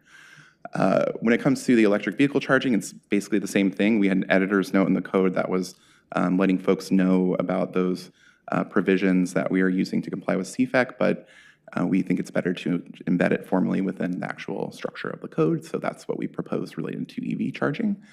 When it comes to parking phase B, this exemption for communities without parking mandates, that's really getting at that repeal of the minimum parking requirements, basically. So that's really kind of the regulations that apply to communities that are pursuing option 1. Now, basically what we had to do in order to comply with that, as I pointed out, we had to just remove outright the minimum parking requirements table, which you'll see in the draft code amendment. So that's one big piece, as well as removing references to minimum parking that exists all throughout the code. There's kind of suggestions that, or language that suggests minimum parking, like adequate parking or sufficient parking in the code, that we aren't able to keep any longer now that we're changing the regulations. So a lot of the amendments that we proposed for item 24, again, that's the removal of the table within the code amendments there, but a lot of the amendments that you'll see are really just removing that language that references the requirements, because it is peppered throughout our code. Parking regulation improvements and the parking maximums are the pieces I'll talk about in a little bit more detail in the following slides. So with respect to the parking regulation improvements, these are not really optional. This is kind of, regardless of the option that you select as a city, you have to implement these. So these are things that are kind of just standard that every city has to do. One of those is to require the preferential placement of carpool or van pool parking. Essentially, we are more or less in compliance with that, but we did need to remove some references to required parking because it's kind of built into a lot of things. And we also, as we attempted to accomplish in item 40, have to allow for the redevelopment of any portion of a parking lot for bike or transit uses. We have similar language in the code right now that kind of gets at the provisions that we're required to implement, but we need to clarify that we can apply the standard to bicycle-oriented facilities. That was the one provision that we weren't already specifically stating in the code. We allowed it for transit uses, but not bike, and ped uses, but just not bike. So we're calling that out. Can I ask you, if there's no, parking minimum, why couldn't they convert the parking to any use? That's a good question. I think it helps to explicitly state it in the code, and that's why DLCD has required that we explicitly state that in our code. So, okay. And that's a good point. A lot of the things that we are required to comply with these parking regulation improvements, we don't really have to do too much now because we're selecting the option A. So that is the case for these two pieces here. Basically, we allow and encourage the redevelopment of underutilized parking by having no parking requirements, so we're good there. And we also allow and facilitate shared parking through repealing those parking requirements. So those two provisions we are able to meet just through pursuing option 1. One of the bigger pieces within the parking regulation improvements that kind of, we hadn't spent too much detail exploring earlier on in the process that we want to talk about with you today relates to regulations for surface parking lots of over a ½ acre in size. So we're talking about this, we're really talking about any new development that includes more than 1/2 acre of new surface parking on a lot or parcel. And so really that does mean new parking. If there's an expansion of existing lot, it doesn't really count the existing lot, it's just the new piece of parking that's going there, unless they tear up the existing parking lot and rebuild the spaces. But for the most part, we're talking about new parking. I think you can step back a bit here and think, we don't see many of these. We don't see many new surface parking lots over a ½ acre in size. So a lot of these and there aren't many properties that could really even handle this within the city, but it could happen. I think it's worth keeping in mind that it is an unlikely scenario that we'll even be applying these provisions, but we need them in order to comply with CFEX, so that's why we're going through the exercise. So essentially what the rules require the city to do is to require developers of such new surface parking lots to provide what they call a climate mitigation action. There are 3 different climate mitigation actions that we proposed. There's technically a 4th option that's available through a kind of a mix and match kind of piecemeal application of the different options, but we are not recommending that. We're recommending that applicants can select between these 3 options and choose just one of them. So the 3 options are on-site solar, so they can sort of comply with this required climate mitigation action through the installation of solar panels on site. Again, they're supposed to have a generating capacity of about 0.5 kilowatts per acre, or per space rather, on the site. So, there is some quantifiable sort of ways that we can judge compliance there, but generally speaking, the idea is that to mitigate the new large surface parking, there would be on-site solar. So there are ways to comply with this that look like, the picture that you see here, which could involve, solar panels that are serving as a canopy for the parking. That is certainly not the only way that this could, look, but that is one more sort of creative option that folks have been pursuing. I think the second one is one that we think could be fairly popular.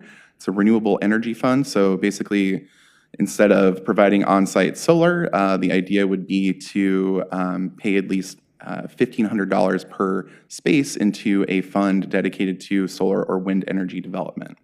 That is the second option. There are some different sort of funds that we can select from there.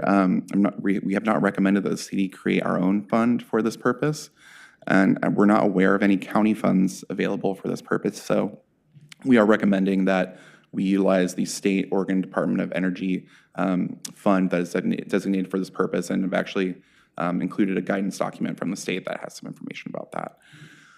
The third option is to provide tree canopy covering at least 40% of the parking lot area within 15 years of planting. So it's like once they're supposedly reaching their maturity, we would then take a calculation for the total overall surface area of the parking lot, and if it's over 40%, then they would meet this requirement. And there are a number of other sort of requirements that go along with that, but it's, I think the idea is to mitigate the, heat island effect and the addition of, new concrete and asphalt to the environment. Again, our recommendation as staff is to allow applicants to select from either of these 3 options and provide them with additional flexibility. We do see, the potential for new solar generating capacity to be a potential positive. Investments into a renewable energy fund could also be a really desirable sort of non-space constrained way to comply with this for developers. And also tree canopy is another, it offers more flexibility, and there are other requirements for tree canopy that I will talk about in a bit. So applicants are already expected to meet a certain requirement when it comes to tree canopy, 30% or trees along driveways. So this is kind of an extra bump up from 30 to 40% to just comply with this climate mitigation action. Mr. Olson, Councilor Verdick has a quick question here. And I apologize if I'm jumping the gun on your presentation. Do you know how much it typically, and I don't expect you to know the answer to this, I'm just hoping you might. Is the $1,500 per space, is that an easy out? Is that do you think contractors would rather do that than put in the solar? Is that significantly less expensive? Because I kind of feel like that's almost an easy out, and it kind of, we're going against what the intent is, which is let's reduce the impact of all this asphalt. And so, but the state's taken you to such regulatory specificity on a development type that we don't see very often, that I just think that the staff recommendation makes the most sense for you in terms of give the option to the developer. Because it's really going to be rare that you're going to see new parking lots. But I could make the argument then the other direction. It's going to be so rare. Why are we even including it? Let's keep A and C. Because we have to include it. So we have to, okay, that was going to be my, do we have to have B? Oh, you mean do we have to have B? Or can we just have A and C? You could just have A and C, yeah. You can just have one of them, you can have two of them, you can have all three of them. And we, again, in the spirit of allowing for additional flexibility for developers, we really thought that the solar and tree canopy requirements would be very difficult for developers to meet on a smaller site, particularly if they're providing a lot of parking on that site. And so we didn't want to constrain them in a way that would make that development even more costly than it would be otherwise, I suppose. If they choose option B, will they still be required to do the 30% tree canopy? Yes. Okay, thank you.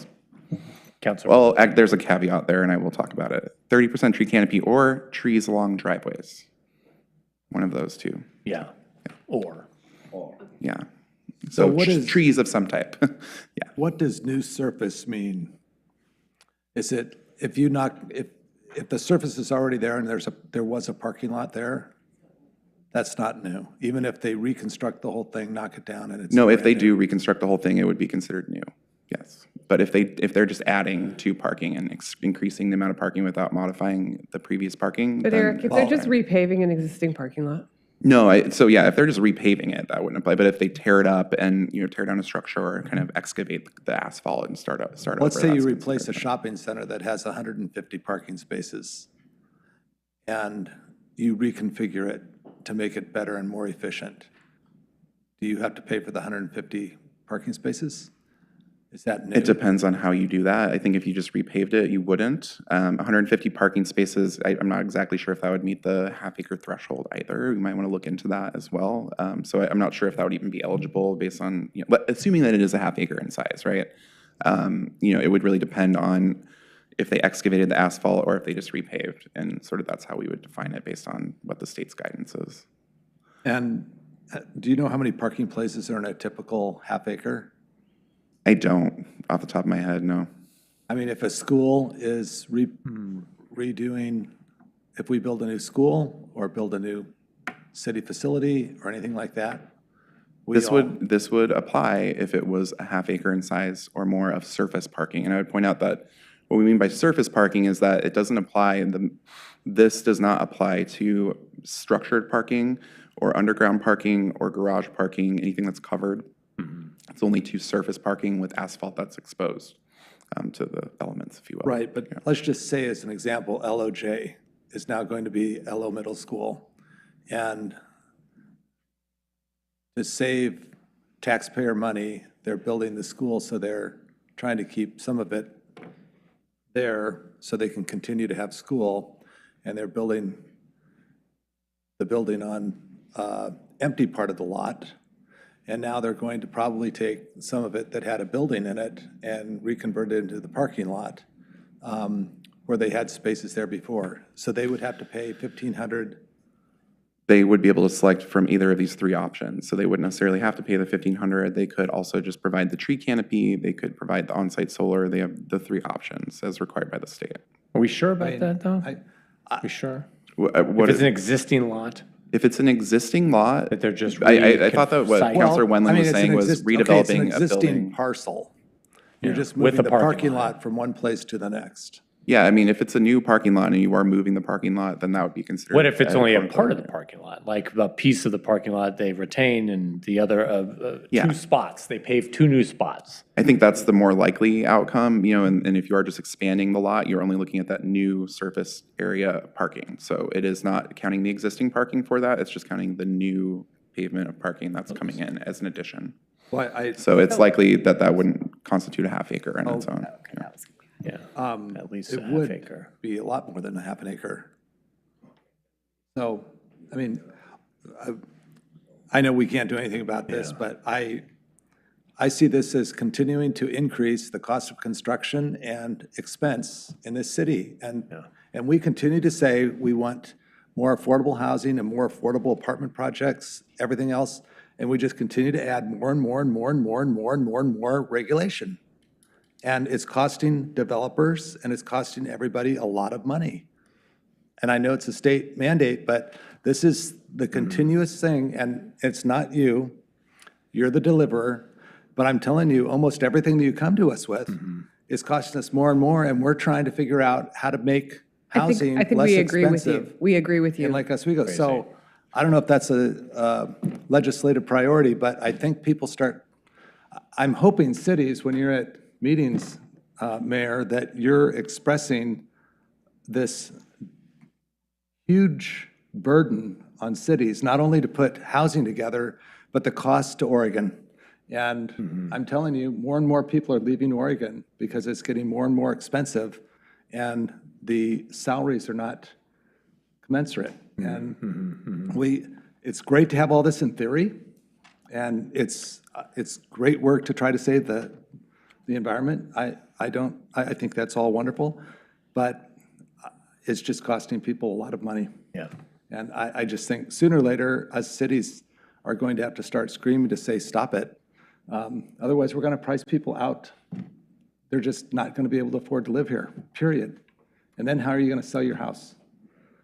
And every one of us has a house. So there won't be people to buy it. Don't worry, we waste no opportunity till land. So Yeah, anyway, I guess that's a sorry. reason that we might want to provide more flexibility for folks than to Yes. force them into a more expensive option. Like option D, none of the above. Can we add our own legislative part? Just kidding. Well, these are new surface parking lots of over a half acre. Again, they're very rare. We really don't see these nowadays. So it is a very, Okay, there but could if be one or somebody's two not gonna- examples, right? But Right. Well, I see this as if LOJ was put in after this, it would cost probably another $300,000 to put LOJ in. Just to deal, if they're paying the $1,500, or to put solar panels over their open things. I mean, they've got probably 300 parking spaces, maybe not, I don't know. That's an awful lot of, that's big money. Actually, when Eric gets to parking maximums, I think we've tried to think about how to give some more flexibility. We have been worried about schools and churches in particular with this piece of the code, but I think you'll see later that there's a little bit of flexibility sort of offered to the schools. Right. Well, maybe we could, unless you feel like you already have the clarity, you asked really good questions of DLCD already, but in these existing development scenarios, where it's not a greenfield development, it's existing development, if they just reconfigure the site, I think like, look at Safeway. They take the Safeway, they redevelop it, they put the building on the street, and they put the park in the back, where you're not increasing the parking. So it's the same thing. We want to do a new building, we're going to put it here, and we're going to put the parking behind it. Would they say, oh, new parking lot, or would they just be, where the state say, oh, yeah, well, it's an existing parking lot, they're just retooling. yeah, I think the state actually has some guidance for this in the parking regulation improvements guidance document, and they are very specific about if you're tearing up the concrete and rebuilding parking, then that is a new surface parking lot, and if you're not, then you're good. As long as you don't tear up the concrete. That's what they say. But you're also going to disincentivize redevelopment. So that's, I would say it's not just to increase costs. The problem is you're going to disincentivize redevelopment. Safeway will continue to do what Safeway does. Yeah, Right. exactly. Okay.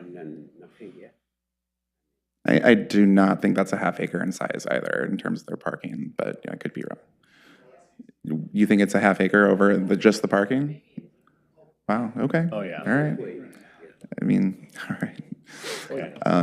Anyway, I do think that, again, there are some limited examples where we could see this, but ultimately, there could be another outcome of reducing the size of surface parking and having more structures as well and kind of incentivizing that. Again, that is expensive, but that could be a good outcome in certain ways. Any other questions or comments on this? No, not yet. All right, again, this is, we're being forced by the state to do this. We really don't have any options when it comes to these. The options, we do have A, B, C, or some combination of those three when it comes to this, but unfortunately, there isn't much room for wiggling when it comes to complying with the state rules. So just baseline, the surface parking lots that are over a half acre in size are required to also provide either 1, trees along driveways, or 2, 30% tree canopy coverage over new parking areas. We underwent a fairly, or over new parking areas, we went through a pretty detailed exercise as development review and planning staff got together and just tried to make this make sense and connect to our existing tree standards and language. So we tried to make it, it's a bit of a square hole or square peg in a round hole kind of situation, but there is, we did our best to kind of merge this with the language that we typically use in the code and make it a little bit more seamless. But that is still in there, so as item 32. We also need to provide or have regulations that specify that these larger surface parking lots need to provide pedestrian connections through the parking lot. Really, we have some language to that in our code, but it wasn't quite as specific when it comes to accessible parking spaces and other sort of elements that the state required us to include in sort of things that we're wanting to connect together, within the parking lot. So anyway, that is an additional requirement from the state. Additionally, we are required to ask the applicants coordinate with the local electric utility for their tree canopy plans, which is above and beyond what we typically ask, but that is, again, a requirement. And they're required to follow the specified tree planting standards for the tree canopy requirements to ensure their long-term viability. You can see that we tried to make that a little bit less, a little bit more clear and objective, I guess, than the state had originally provided. So we have tried to kind of, again, make sense of that within the code. But yeah, certainly a lot more requirements than we typically have for like our landscaping standards currently. All right, so I'm switching gears a bit away from large surface parking lots to talking about maximum parking regulations. So just kind of to go over the city's, what we have currently as our maximum parking regulations. We adopted those in 1996 to comply with Metro and their regional parking policy. At the time, we were able to comply with that by saying that essentially the maximum was 125% of the minimum. That was something that Metro allowed for compliance at that time. It's changed a bit. Now that we're modifying our code again, we have to meet their new requirements. I'll talk about that in a moment. But essentially, what we have currently in the code, that is our maximum. It's based on the minimum parking requirements. So I would also point out there's no maximum for any residential uses in the city. But you might imagine that if we're removing our minimum parking requirements, we can no longer base our maximum parking requirements on those. So that is another sort of challenge that we had to work through to develop a table specifically for maximum parking requirements that kind of spelled that out a little bit more clearly. You don't have to take 125% of 3.33 spaces per 1,000 square feet. It's a little bit more of just a solid number that you can take and apply. So anyway, that was what we're working with. I will point out, CFEC, these maximum parking regulations are supposed to be applied differently in different areas of the city. Similar to other phases of CFEC, we need to have basically more stringent parking maximums within transit accessible and pedestrian sort of accessible areas. So that, based on the state's framework, includes the downtown, the DRD area, Lake Grove, LGBTO overlay, as well as all properties within that 1/2 mile radius of TriMet bus line number 35.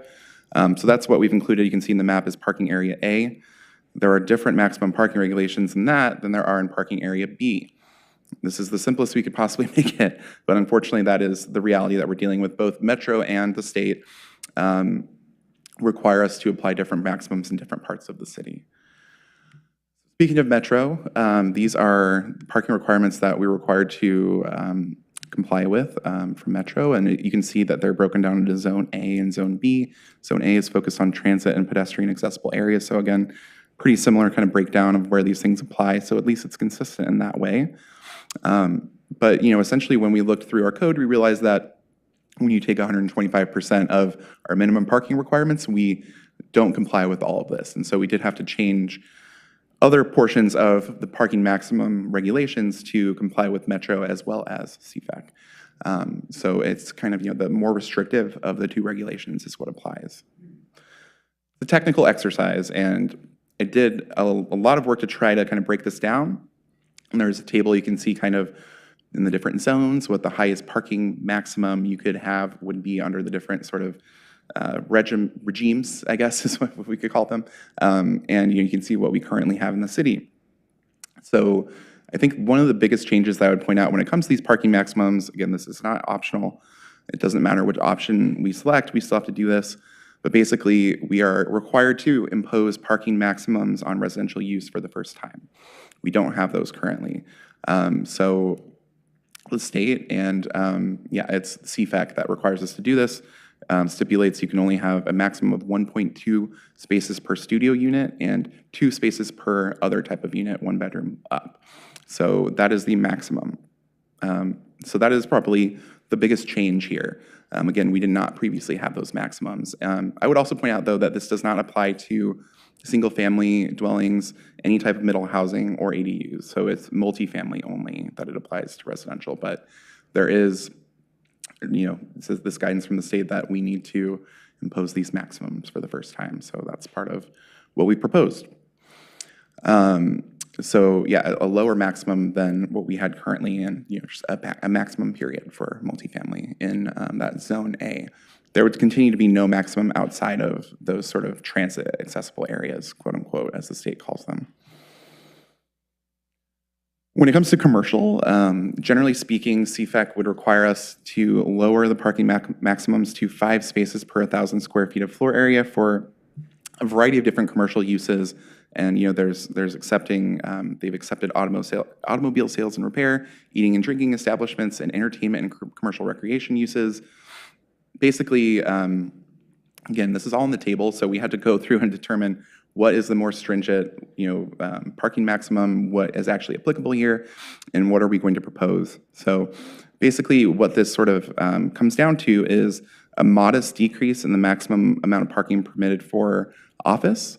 I think it's somewhere around 5 right now, spaces per 1,000 square feet, but it would go down to 3.4 or 4.1 spaces per 1,000 square feet, depending on the area. This is, again, something that we don't run into very often, particularly for office uses. People needing to get close to the maximum parking, which we currently do have. So multifamily residential and office are kind of the hardest hit with this. There are extremely modest changes to barbershops, beauty salons, and personal care services. Basically, we're just saying you can't require additional spaces per the number of stations in something like a nail salon. It's just going to be based on the amount of square footage. And that's kind of something that we clarified with DLCD that, they do want us to simplify it in that way. We'd have to kind of go above and beyond and say, well, we think that this, per service station calculation is actually the same number of parking spaces for this reason and provide this analysis to prove it. I think we're going with the very simple approach of just simplifying it to 5 spaces per 1,000 square feet. So that is a modest decrease for that particular use. I think other things I really want to point out here are there are different regulations for large buildings or extremely large buildings as they're termed. Basically, if it's more than 65,000 square feet of floor area, then surface parking cannot consist of more floor area than the floor area of the building.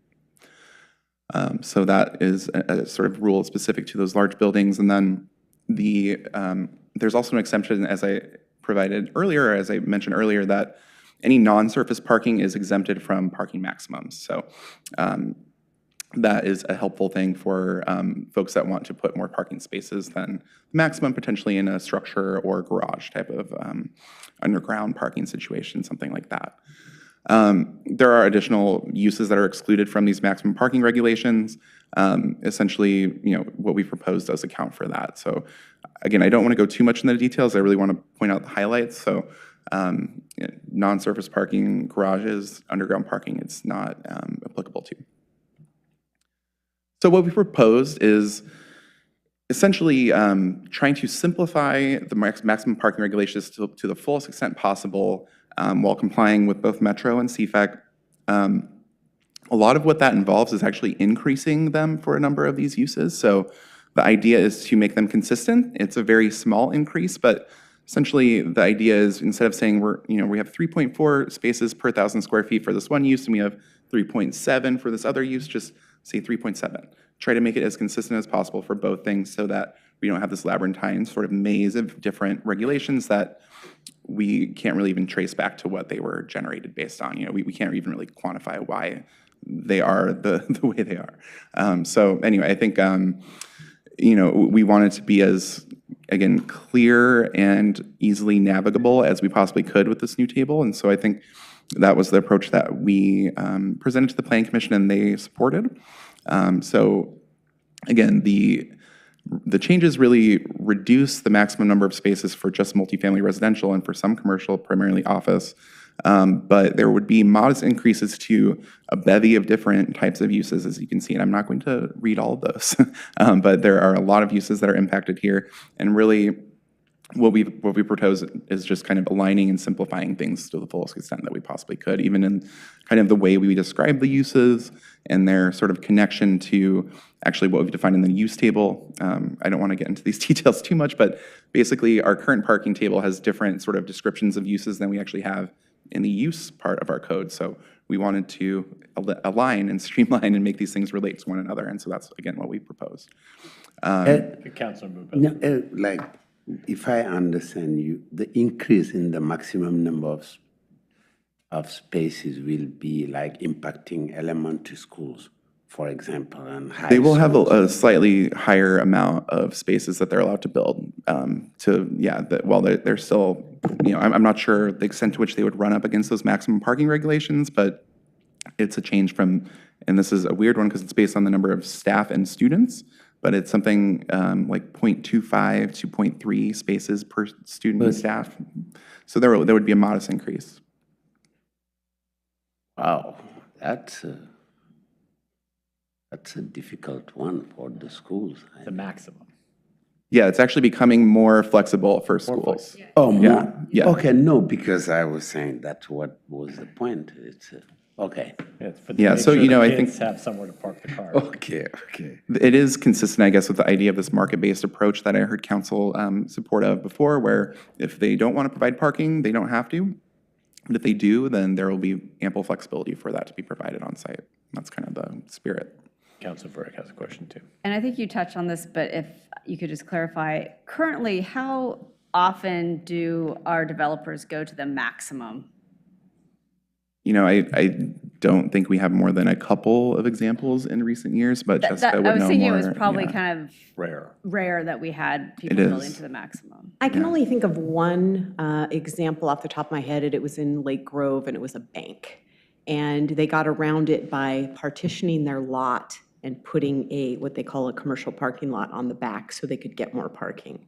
That's the only thing that rings a bell to me right now in terms of bumping up So against we're the not maximum. really seeing that many people will find this to be an issue. No, this is kind of another example of a piece of the code where we almost never actually have any issues with it. Almost everyone complies That's what with I maximum figured, because parking. it seems like people don't really want to spend money on parking. They're more wanting, the minimum seemed to be more of the issue than a maximum. So just thank you for that Yeah, clarification. we're spending a lot of time talking about pretty rare circumstances tonight, so just as a general caveat. And I did look up 75 spaces you can get in about a half acre. Pretty decent. I think, you have to take into account that there are landscape islands and other things required by the state for you to put in those. Well, we require those too. And in certain zones, of course, yeah. So yeah, that's another piece there. So yeah, it is, 150 spaces would certainly then be, impacted by that. So. Okay. All right, I will just finish up here. That's it that I have really, and I'm happy to answer any questions, of course, but really what I wanted to do is just present to you what we brought to the Planning Commission. We really tried to delve into more of the details with them and just tried to present to you the recommendation that they came up with based on our recommendation and to open it up for discussion. So really quick before I stop, we do have some next steps here coming up. We are getting to the end of this project. We need to adopt something by the end of the year. So we do have 2 hearings on this project scheduled for the fall. First one is at the Planning Commission on October 28th, and council will be back here on December 3rd in order to make sure we meet the deadline that the state has given us. Okay. Yeah, good job. This is a big, very heavy kind of boring topic, but I think seems to be general agreement with the direction the Planning Commission is going on those areas where we have basically that one area where we have some flexibility.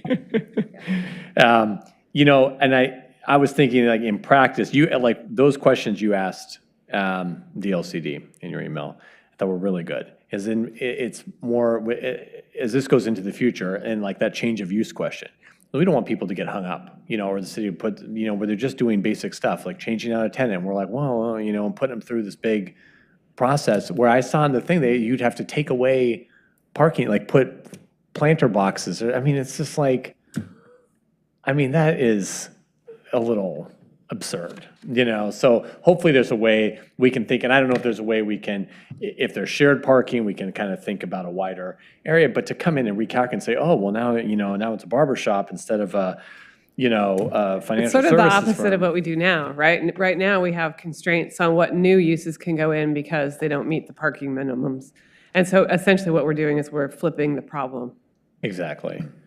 We just, you know, want it to be streamlined. We don't want it, because it could be a good thing. I think that's why we chose no parking regulation, to streamline things, make it easier on the city to permit. And now we're going to get in a situation where we're going to be kind of micromanaging how many spaces they have and saying, well, you got to, you know, put a big planter here and, you know, X off this space here. It's just like, you know.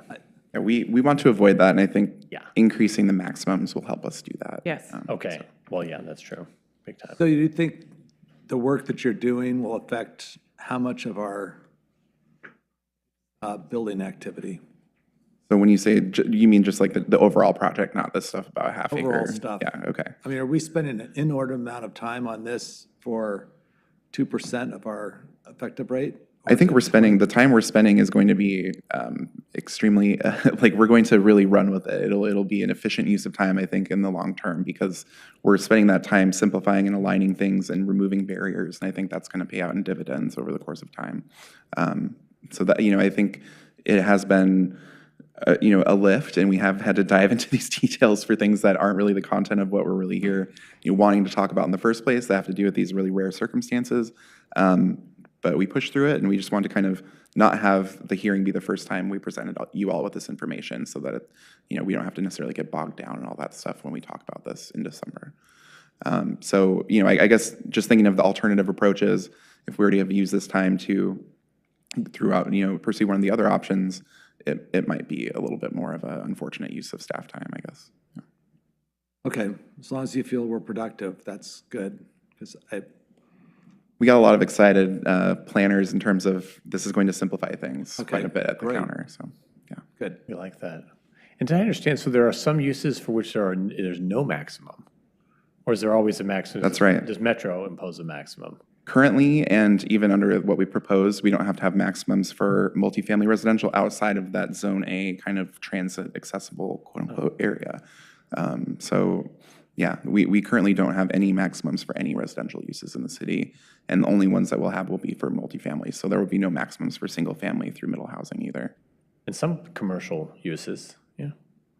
I believe so, yes. I don't so remember odd. off the top of my head, but you know, yeah, why for some not just reason, put a tennis maximum on racquetball it? court is called out as a very important use that we have to Yes. specify a specific parking maximum for. So somebody thought that was important enough Sure to those make a bowling whole alleys column. are in line. You I don't know, it just seems like the level of detail on this stuff my is God. way beyond, I mean, you guys use common sense in your department, and I don't know, maybe having all these regulations, I just hope the people that build things now can figure it out. I really think it's going to be a lot more simple than what you've seen here when it's in the code. And, you know, I think, you know, the idea is that I, you know, went away in a cave and tried to work through all this, and hopefully you don't have to burden yourselves with that exercise, and hopefully it makes sense. So. Well, thank you. And I guess if everyone's good, we'll see you back in the fall. Thank you. Thank you. Or in the winter, sort of. Almost. It is getting pushed to Thank winter, you. but yeah, see you then. Thank you very much. Is for the your work planning on this. commission having fun doing all this stuff? More fun than you all are having, if you can imagine it. We're going to start losing members with all this. I like it. Thank you. Okay. Ms. Haggart. Come on up. Next item on the agenda, item 9.2, is an update on Parks Plan 2040.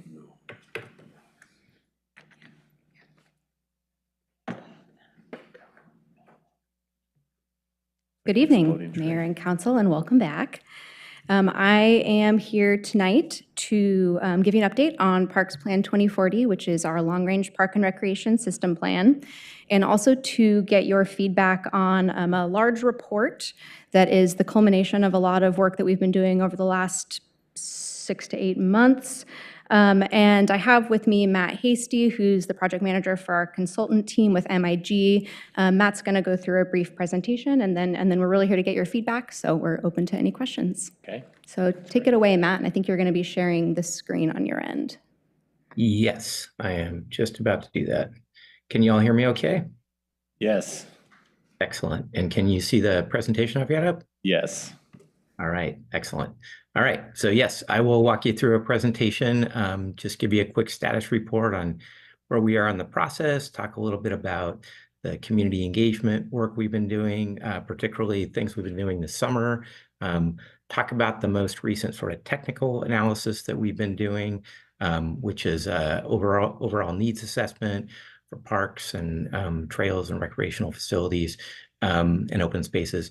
Then talk just very briefly about an update to your system development charge methodology that's part of this process. Say a little bit more about then next steps on that and some of the other things coming up. So I will be happy to take questions as we go along or at the end, totally up to y'all. This I think you've seen previously, although it's shifted a little bit. It's our overall project schedule. It's got a lot of focus on the community engagement activities we've been working on and will continue to work on. I think kind of the takeaway here is that we're just finishing up the implementation and action planning process now, and then moving into actually developing the system plan and also the update to the systems development charge methodology, and then moving towards adoption this fall and winter. So that's kind of where we're headed. So everything is still, very much, I would say, a set of draft recommendations, and we're really working through that now. So just want to kind of emphasize that throughout. In terms of community engagement, we've been doing that really throughout the process. I won't go through everything that's on this slide, but I'll note that we have a citizens or advisory committee or community advisory committee, excuse me, CAC. We're meeting with them regularly, as well as with your parks board. And then in terms of things we were doing kind of now and more recently, had a series of neighborhood workshops this summer. I'll say more about those in a moment. Talking to you all tonight just to let you know where we are and take questions and comments, suggestions. And then we'll be conducting a second online survey this fall. And then coming back to you all and to our CAC and the Parks Board also this fall, and then into winter, and with the goal of wrapping up next spring. So just a little bit more on those neighborhood workshops. And whenever I say we about these workshops, really, I'm talking about, for the most part, Kira and her team. The folks, my folks at MIG helped support this process, but really Kira did a fantastic job of organizing this and getting a bunch of other people there to support this process. So we had 4 workshops, and the goal was to have them in different parts of the city. So we had them in kind of 4 different quadrants of the city, had really some nice turnout. It was great to just see people out in the parks, where a lot of times people came just to go to the park, but then they came and talked to us. So that was awesome. We had people go through kind of a series of dot exercises. One had to do with prioritizing projects where we had them organized by relative cost. We also asked people to tell us what types of things were the highest priority in different parts of the city, and then tell us what kind of things did they think were most needed in their neighborhood. So really great set of meetings. It was great to get out there and meet with people in the parks and hear what they had to say. Also had music and ice cream. And so it was just, and games for kids. So it was a very fun set of events. So some of the things that we heard sort of repeatedly or were recurring themes from people in those neighborhood workshops, some things at a pretty high level, broad level, maintain what you have. That's always, in my experience, very important to people, that you're maintaining what you have and keeping things in good operation and in a high quality, and you're doing a great job of that, and people just want to have you keep doing that. Also, some, again, kind of high-level things, providing more opportunities for year-round and indoor recreation. Access to nature is really important to people in Lake Oswego. And then people had some comments too about specific types of amenities or facilities that they'd like to see. climbing elements and other kind of playground or play amenities, nature-based play, and then also splash pads and water play. And we'd also heard a desire for these things in previous meetings and in discussions with our CAC and Parks Board. So those are just kind of a few highlights from those meetings. The next thing I'll talk a little bit about is, again, the most sort of recent or current technical analysis that we've been doing, which is a mapping exercise around what we've described as essential park and recreation services, and I'll define that in a moment, and then some equity analysis mapping. So we did 3 types of mapping here. One was just mapping your existing facilities, and then 2, mapping access to those facilities and to different types of park services. Again, I'll talk about that more in a moment, in terms of people being able to get to them within a 5 or 10-minute walk. And then again, an equity or equitable access analysis, and I'll describe that in more detail in a moment as well, and show you some of the maps that came out of that, and just talk about some of the caveats that go with it too. So in terms of those essential park services, we did this around 4 different things. 1, places where people can exercise or play sports. So where there's exercise equipment or playing fields or things of that nature. Places for children to play, playground equipment, etc. Places where people can experience nature. And that was really not just where there's a natural area where people can see it, but they need to be able to have trails or a way to kind of access or be within that nature or that natural area. And then places where there are trails for people to walk within a park primarily. So, and that was any park or facility with at least a 1/10 of a mile of trail or more. So those were the things we mapped access to. I will note here that the mapping was really focused on city-owned and managed facilities. We understand that partner agencies own and provide park and recreation services through their facilities as well. But because this is a city system plan, we are focused in a lot of ways on facilities that you all own and manage and control. But we recognize there are those other facilities out there, and you see some of those on the map, and we'll be thinking about those when we're making recommendations around future parks improvements. So I just want to kind of note that. So this map is showing in the different colors of kind of, I'll call them bluish green maybe, areas that have access to at least one of those 4 essential services that I mentioned before. So I think the lighter color is areas with 1/4 mile access, and then the darker color is areas within a 1/2 mile or 10-minute walk from places. So it gives you a sense of both what areas are served by at least one of those services and what areas aren't. And those are going to be kind of the gray areas, and you'll see that more in a moment. And then in terms of this equitable access analysis that I talked about, we overlaid that information about where people have access within a 5 or 10-minute walk to your facilities with information about where people who have specific types of needs, sometimes more acute needs for park and recreation services and facilities live. So we looked at several different indicators, demographic indicators, and we looked at where there are higher concentrations of people or households in those groups. So young people, youth under 18, older people, people over 65, communities of color, people or households with a person with a disability, multifamily housing, the idea being there that often folks in multifamily housing just don't have as much private open space. They have a greater kind of relative need for public open space, and then people with lower incomes. So we mapped where those populations are more highly concentrated, and we also mapped where there are 3 or more of those types of populations that have a higher concentration. So I know that's a lot to sort of cover in a couple of slides, but I can answer questions about it later if needed. So this is kind of what that mapping looks like in terms of where there are gaps. So this is almost like the inverse of the map I showed you earlier with the light blue and the darker blue. And essentially the tan areas I guess that's tan, some kind of weird green color. I don't know. Anyway, those are the gap areas. So those are the areas that do not have a 5 or 10 minute walk access to one of those essential park and recreation services. And then the areas with the hatching are the areas that have, again, concentrations of 3 or more of the populations that I mentioned in the last slide. Some things to note is that the gaps in these areas are not all equal. In some cases, there might be gaps in just one of these types of services. In other cases, there might be more than one gap.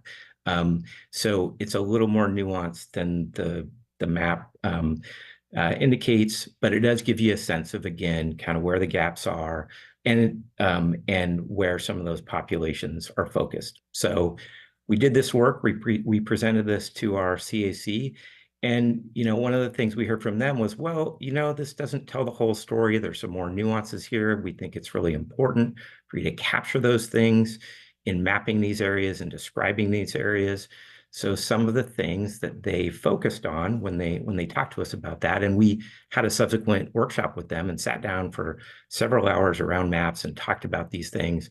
And they pointed out that, hey, some of the areas you showed are actually in commercial, the gap areas are commercial or industrial areas. So it's a lot less important there if there are fewer parks or playing fields, let's say. In some cases, they said, those areas are within larger HOAs that have their own private recreation facilities, but those are accessible and available to people who live in those areas. So you need to think about that, as well as the fact that the school district has facilities throughout the city. They may not meet the full need in those cases, particularly during school hours for all community members, but there's something we need to be thinking about. They noted the need to improve pedestrian connectivity between neighborhoods and parks and between trails and parks and just between different areas. They also just noted that we need to be thinking about challenging topography or roads that represent barriers to accessing places. They also said, folks who live directly fronting Lake Oswego, or Oswego Lake, excuse me, they have at least some visual access and sometimes physical access to nature via the lake. So that's important to recognize. And I already mentioned sort of the limited hours of school playgrounds that not everybody can access those facilities all the time. So, Matt, I'm sorry, Councilor Raff has a quick question. Yeah, go for it. Sorry. Gosh, maybe I missed it, but are we, as a city or as part of this work, have we received feedback from the community complaining that we have inequitable access to parks and natural areas?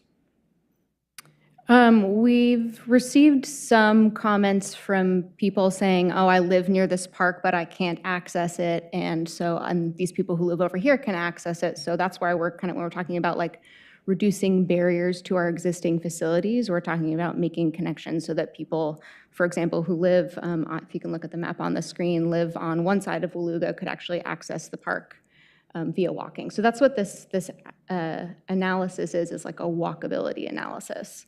Can you get to this park on the roads, local roads or sidewalks that you have near your house? I just am afraid that we're spinning our wheels for no reason whatsoever on this. But my own personal, sorry, go ahead. But let me respond to that a little bit as well. Part of the reason for looking at those different populations is to understand, well, what kind of facilities do people in different groups need? Again, thinking about either people who have limited access to just open space because they live in an apartment, they don't have a backyard, or kids who need access to play areas, or older adults who place a heavy emphasis on walking, whatever it might be. So this is partly just to help us think more clearly about priorities for different types of improvements in the city and where certain types of improvements might be particularly important based on who lives in different areas and what they just don't have access to. So I think what I don't want this to turn into is an exercise of we need to spend more money in purchasing more property or creating more parks when, one, we don't have property to create any more parks, and two, we've done a pretty exceptional job of creating some pretty amazing open spaces for our community. And I would highly argue any neighboring cities to put up their natural spaces up against ours when it comes to equitable access or just the availability of it. So what I don't want us to get into the process of which we have tended to, as actually a lot of cities have tended to in the last 4 years, of making problems where there are no problems. And I just want to make sure we're being very careful that we're not spending money and doing analyses that really have no impact or really a need exists. So that's all I'm saying. I think one more comment I'll make on that is the purpose of this map isn't to say, oh, we need to buy property in each of these areas. Well, it's not just buy property, but just, yeah, spend money. But it is to say, okay, if we have identified a need or a list of projects, how do we prioritize those list of improvements that we do need to make? And this is going to help us inform that by saying, all right, well, this is an area where we know there is more of a need. Maybe we haven't invested as much in the recent past. Let's focus on those areas. And it's just a tool for us to do that. So it's not going to say, you know, we're going to fill each of these gaps. It's a lot more nuanced than that. It's just a tool. Okay, thanks. Well, we think about too, past the big investments we've made most recently weren't driven by, you know, an access question. They were driven by, you know, the availability. Like we, you know, ended up putting the pool way over in Stafford because the other options were taken off the table, you know, by past leadership. So the same like Rasik Park, we put the skate park there because it's where we had land, you know.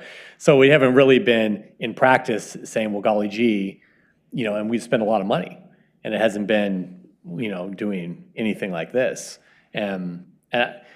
So to follow on Councilor Rath's question, does this take into account not just whether there is a facility or there isn't a facility, but the quality of that facility, you know, its age, you know, those kind of... So I think you need to think of this as the first of many tools that you're going to need to develop the parks plan, because I think this just answers some questions about geographic access. It doesn't answer other questions about the other types of gaps you might have. If, for example, if you go back to that slide where people talked about nature play, it doesn't answer that question. Or the quality of playgrounds. I mean, I have heard a lot from parents about the quality of playgrounds. Exactly. It doesn't answer that question. All this does is answer the question about geographic access. I think the mayor knows that when I looked at this, I'm like, this is great. This is great, because the reality is most of those places identified as gaps, there's a really good reason why there's a gap there. Right. I just want to, my concern is bigger. And my concern is that we're really good as a council and as a government of identifying opportunities to do stuff. Yes. Right? And what ifs and, oh my gosh, this would be really great to do this. But remember, and we've gotten ourselves into trouble recently with the LIBRARY, that when we identify opportunities too early in advance without thoughtful kind of long-term planning and what this really means, we can sometimes bite off a little more than we can chew in that particular moment. So let's just be careful that we're not putting a list just to put a list, but we're being very mindful and astute with how we're capable of achieving it. We hear that. Yeah, Yeah. I think So that's that's it. Thank you. that's absolutely what we're trying to do. Yeah, and we got a ways to go, and this is just one tool. So I would echo everything everybody said, and absolutely agree that you guys do have a fantastic park and recreation system. You really do. I mean, so we're not. Yeah, I would agree with everything y'all have said, and just emphasize this is one way to look at this, and it's one factor to think about in terms of how we prioritize things as we move into kind of the next phase of the project, which I'll talk about in a moment.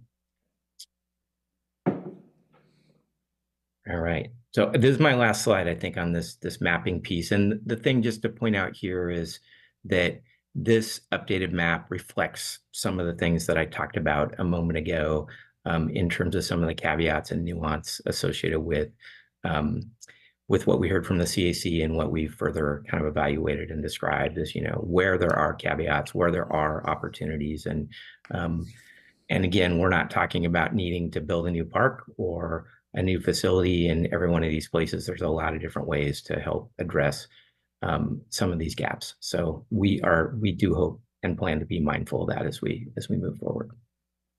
All right, I've got just, I think, couple more slides to go, and then I'll be happy to take more questions and comments. So as I mentioned, one of the things we're doing is updating your system development charge methodology. I'm not going to go into a ton of detail on that, but I will mention some things that we're considering and evaluating as we do that. One is scaling fees to housing type and or size, that's a recommendation that's come out of your housing production strategy process. And so that's something we'll be looking at here. We still need to define exactly how we do that, what that means, but we're looking at it. We need to ultimately figure out what projects are needed to serve new growth, because that's what you can spend SDCs on. We're mindful of the fact that you have limited supply of vacant land and kind of limited projections of future growth. So that's certainly something that's going to feed into this process. Ultimately, your SDC methodology needs to reflect the capital improvement projects that are identified and the portion of them that are necessitated by new growth. So as we update a set of capital improvement project recommendations, that will feed into the SDC update, and then we'll have to make sure that we're addressing other details, SDC reimbursement fees, and other requirements of the methodology at the state level, and just kind of making sure that we're not being inconsistent with the way you look at this for other types of services as well. So that's just kind of a quick few notes about that, and that process is we're undertaking that now. We will definitely be back to you to talk about this in more detail, and adopting an updated methodology will require a separate resolution. So there will be more to come on this, definitely, in terms of talking about it with y'all as we move forward. Matt, Councilor Willamette has a quick question. Yes. Councilor Willamette. So is it question time, or do you want to keep going? Either way, I got one. This is my last slide. Keep going, and then I'll just ask at the end. Okay, sounds good. So in terms of next steps, we've got a couple of things that are in process right now. So we are working on both a set of system-wide recommendations, and a lot of those are more kind of around operations and maintenance, and just generally what types of things do you think about as you repair and replace facilities, as you think about design of new facilities. So we're working on that now. And then we're also working on a list of site-specific recommendations, which we will then work with the CAC and the Parks Board and y'all to prioritize. So those things are happening right now. And then we will, and again, we're initiating the work on the SDC methodology update as well. And then we'll be talking about other ways to pay for not just construction of new parks, but also maintenance and operation of them. All of that we'll be sharing with our CAC and the Parks Board, and particularly the site-specific recommendations will be not like a huge long list, but at least some categories of recommendations we'll be querying people about in that second online survey this fall as well. Once we get through that process, then we'll be actually starting to put together the draft parks plan late this fall and early winter, and with a goal of finishing up this coming spring. So that is where we're headed, or what we're doing now and where we're headed. So now I'm done talking at you and happy to take some more questions and comments. And I see Ivan's on the screen and Kira's there, so I will let them help me out or interject or correct me if I get anything wrong. So thank you. Thank you, Matt. Okay, Councilor Willamette, you want to ask your question? So I'm on the liaison for the Parks and Rec Board, and I've been with this information for a while. I think it's a great process that we're going through. Kara's done a fabulous job of getting everything teed up. I think one of the things that would help me is a mapping or a listing of our parks, and where you have the essential park services of the places to exercise and play sports, places for children to play, places to experience nature, and places for trail connectivity. I guess I'm hoping at the end we'll be able to see a map to say, okay, like our places for children to play. Where do we have 8 parks that we have kids' play structures in. We've got 3 that are at kind of the Lake Oswego standard that we want to say, whatever that is. And then, you know, we have 2 that are way below and 1 that is super low. And so I can get some sort of a grasp of where we want to be, and then what is our current status of i.e. the playing sports. I'm hoping through this exercise, I've heard we don't have enough field space. We have way too much field space. We have the wrong kind of field space. To truly get a accurate assessment of that, so that I can be more knowledgeable about it, to tell people, no, we actually have either enough field space, or we have the best park equipment anywhere for every kids to play. I don't think we do. I mean, I think we could invest some more, and I've heard that from people, and I've heard the Parks and Rec Board say that's a priority and so on. I just don't know where we're at. I don't, and I totally understand your mapping for 10 minutes away from stuff. I get that. I think that's like the lowest priority in the world. I mean, I think having that is just, it's a tool that you guys should have. I would not emphasize that in any reporting, because frankly, I think we need to get our current system up to standard first before we would ever investigate. Now, I understand you want the long-range plan and have an area, an internal document, but I agree with Councilor Rapp that if we start creating issues that we don't have, people will, focus on that. And what if you say 10 minutes? What if I say 20 minutes? I think that's reasonable. I'm a healthy human being and I can walk. Maybe it changes quite a bit. And then I really feel the partner situation with school districts and private and the lake and all kinds of different things. Mountain Park has a park system that we don't own, and they, so I get what you're doing, and it's probably a canned report that you have that is kind of one of an assessments when you do Parks and Rec Department. I think it's more valuable for us to have where we are facility-wise, and then where we should be. So you can tell us we should have this kind of whatever. We need 12 fields and we have 10 specifics. So that's more where I would want information as a city council. Kind of the gaps in the quality of the facilities. How can we invest in the facilities we have, get them up to kind of contemporary day standard, whether it's turfing fields, new playground structures. So is that looked at in this? Yeah, and I think part of that will come it's the kind of the next step of we say, okay, so here's all these projects, and some of them come from our existing capital improvement project list, and some of them come from our demo tax list that's like all these playground replacements that we know we need to do because this playground was installed in 2010 and now it's time for it to be updated. So like we do have all that information. That's going to go into a list that will come to you. And then this map is sort of say, okay, well, how do we prioritize? Because there's always going to be more projects than there is immediately available funding. So this is a tool for us to say, well, this one needs to be replaced, and it is not near a school that has a playground already, and it is inside this gap area. So let's do that one first, essentially. Right. Okay, great. Yeah, and just one, I'd agree with all that. And I think, I'd say yes to all the things you mentioned, Councilor, like we do plan to do that, do want to do that. We are going to be undertaking athletic fields study as well as part of this process. So that's just another thing to mention that, we understand that's important.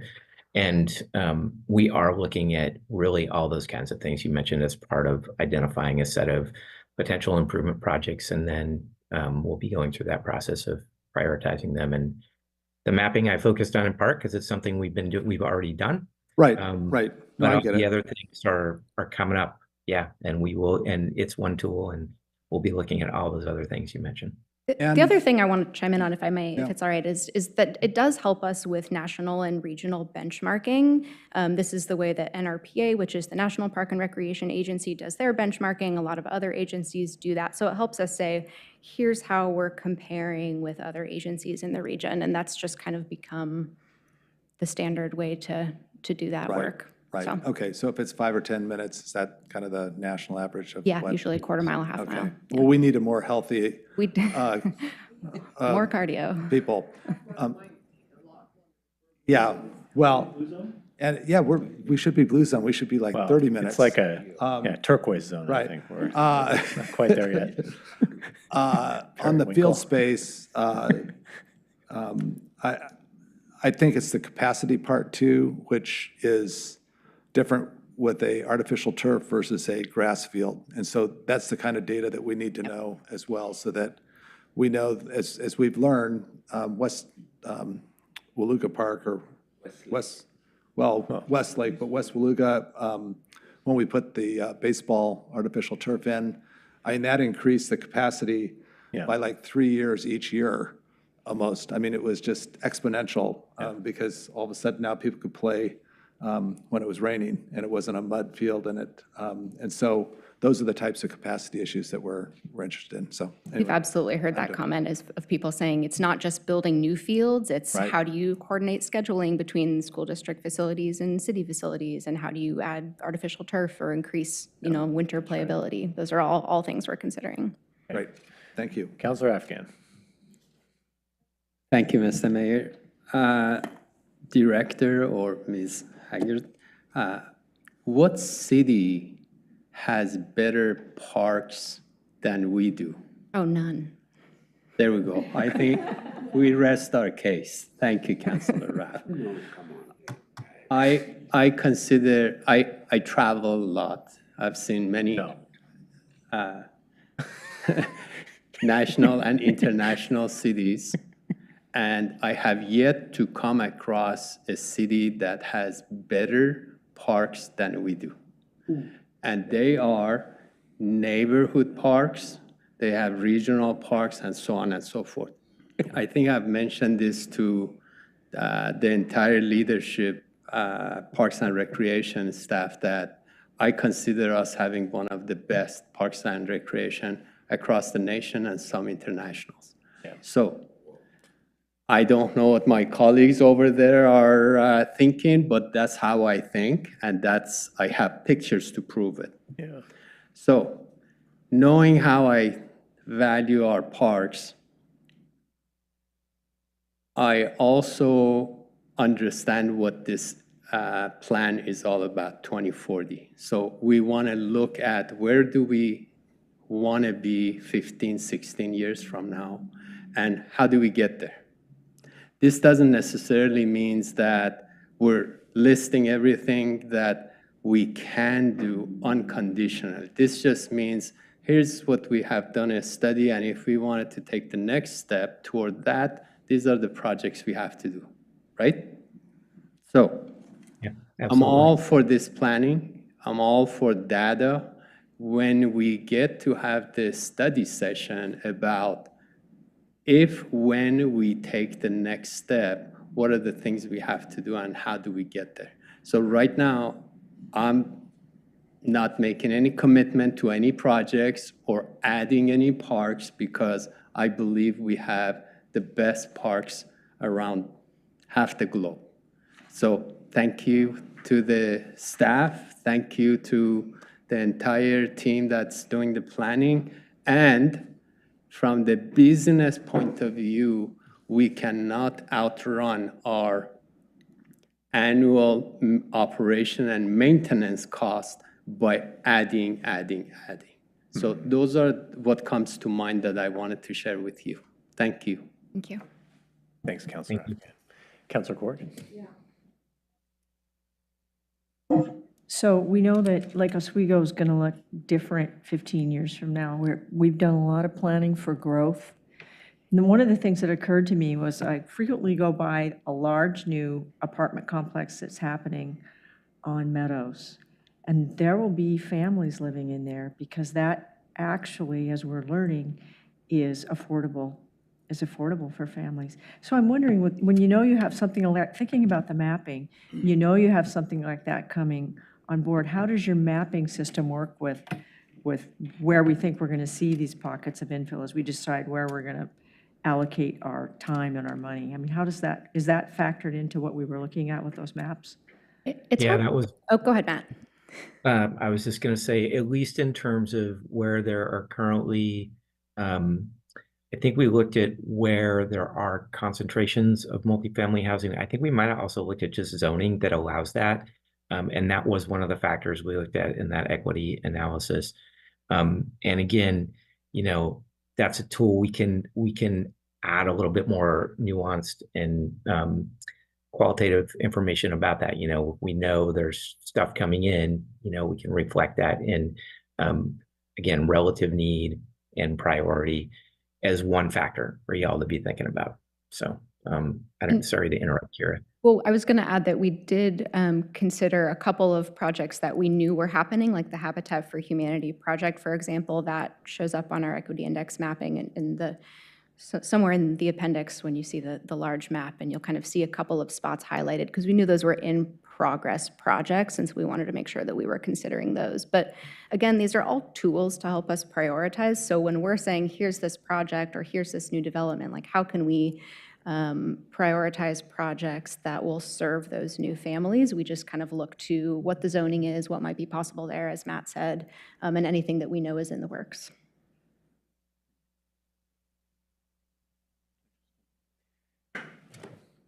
Thank you, Councilor Corrigan. Councilor Booth. Yeah. Now, are you? No, I'm just here. No, I'm laughing because, come on, folks, stop being boastful. I give you one example. I play football, and we have 30 minutes now instead of 45 minutes because there is no soccer field. So if you are saying we have the best park, this is not true. And not only it's not true, but it's dangerous to think like that. And what you did is wonderful. You put the equity thing is very important. You cannot just because you have a beautiful home, you live next to the lake, everything is fine. But how about those who cannot walk? Those who don't in Lake Oswego, we don't even, they're like, the equity problem is a big time problem in Lake Oswego. If you have wheelchair, you don't go anywhere.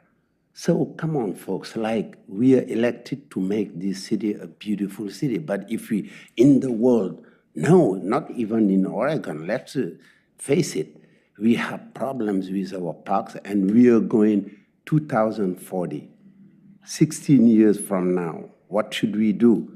That's what these folks are doing, and I'm very happy when I see this. And first, they're like the national park. We cannot compare because, oh, we are here, we have the best. Let's stop that thing about Lake Oswego. That's why even people saying, people here, like we live, you know, we're here to fix things. And these folks are specialists that work very hard. I saw what they've been doing with, you know, focus groups. This is what we call research in the field I work. That's research. We ask people, we have data, and we use those data to measure outcomes and what we should do. So thank you. I'm very happy when I saw this. We are far away from, we don't even, our kids play in some other cities. It's like when we didn't have a skate park. Our kids were going to Portland too, and we think we are the best. Now we have a skate park. It's wonderful. We are doing other things. We need more soccer field or football field. We need those. We don't have them. And what you did here, I was reading this thing and I was very I say, wow, I have never even thought of this. But that's true. People cannot walk. They're old folks. I saw cities, as you were saying, around the world that have electric cars, buses, electric bus that goes and pick up people around the city to move faster. Then you can do less than 9 minutes or 5 minutes. We don't have that here. Yeah, no, yeah, not yet. We should. That's why these folks, what they're doing is that let's buy an electric bus that go pick up people, take them to Foothills, take them to Westlake. To, you know, how many people can watch the concert in Lake Oswego? How long it will take them? That's an equity problem. Equity is very important in government. If you guys cannot fix that, we should not be here. So thank you. Honestly, I think you did a wonderful work. You should continue to work, and you gave solution on the SDCs, on other factors to keep up the good work. I'm very proud of your work. Thank you. Thank you. Councilor Ruth. I agree with a lot of what my colleagues have said, so I won't repeat that. But you touched on a little bit of how the mapping and some of this information is showing us maybe where access to existing parks is limited to certain areas. So I really appreciate that. So if we can start focusing on getting better access with trails, whether that's connecting neighborhoods to parks, or even within the parks, having more accessibility for people with different ability levels. So I just want to say, I agree with a lot of what my colleagues have said, but that's also a piece, I know you mentioned it, and I just want to reinforce that I think that's really important, because I think as soon as we create that access, it just opens doors for a lot of people. Thank you. Absolutely. I mean, we have heard that in a lot of our meetings and outreach activities as well. So thank you. I think it kind of goes to what, Councilor Wynn was saying, investing, continuing to improve in what we have, and using the good data that we've done this time around. I don't know if we did this kind of analysis in Parks Plan 2025, the mapping. Maybe we did. I don't know. Similar, but it's different. Advanced, I think, since 2012. So it is good, and things are changing, and even we're thinking like, well, why even include Meadows as an area that's just office buildings? But then we do have one multifamily going up, and maybe other. Well, and don't forget, one of the strategies you'd identified as part of the housing strategy is identifying properties that could be rezoned to allow housing. So I do think that will have to be an iterative process. You need to keep these two things in mind. That's right, to keep in mind. I can see why the CAC, though, wants to look at these other factors. Where are the schools? What are the localized conditions? Boots on the ground. What's going on in these areas? You think about Merrillhurst, for instance. Obviously, that's a large senior living community that's all planned and full of more amenities any senior could ask for. And then, of course, there's new housing down there as well. But it's just they live in a park, basically. Which is very nice. It's lovely down there. So that is, it would be good in the plan to articulate, these other factors as well throughout, town. Obviously, Mountain Park, is also a neighborhood in a park. I think isn't that what they call themselves, nature's neighborhood.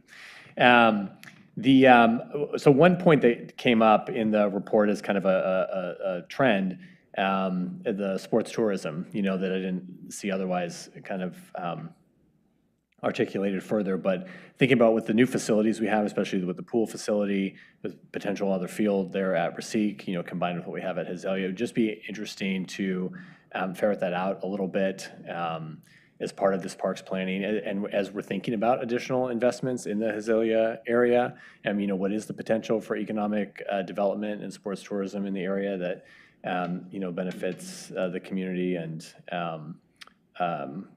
utilizes a lot of these amenities that we're adding in a well-managed kind of and planned way. I think would be interesting.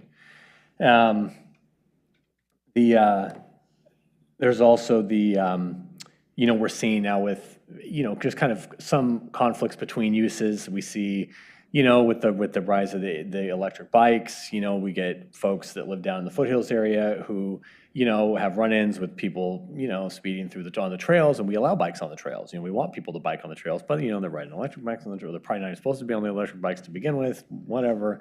And it's hard. We see that in Iron Mountain where I go, it's like lots of walkers with dogs, and you got the bikers on the trails, they're narrow trails. So it just creates some little safety hazards. And, we know we can't even get people to put their dogs on a leash half the time. And Ms. Bennett had, brought up the idea, which I thought I was so excited about, because, it was also the kids that jump off the dolphins. The signs say, don't jump off the dolphins, literally right there, and they still jump off the dolphins. And you say, don't you know you could die? And some of them say, yeah, we know. I know.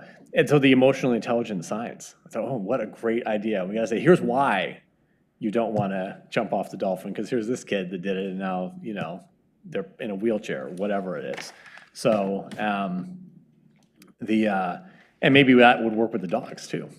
Anything that will lessen all the work on these poor park rangers, dogs and dolphins. But I thought that signage was important. And looking at some of these conflicts between uses where it's a good use, but you know, when there's high pedestrian traffic, it might be, yeah, you took your bike to get here, but now you need to walk it, you know, which is common in other, you know, high bike and pedestrian area parks, you know, that I've visited. I'm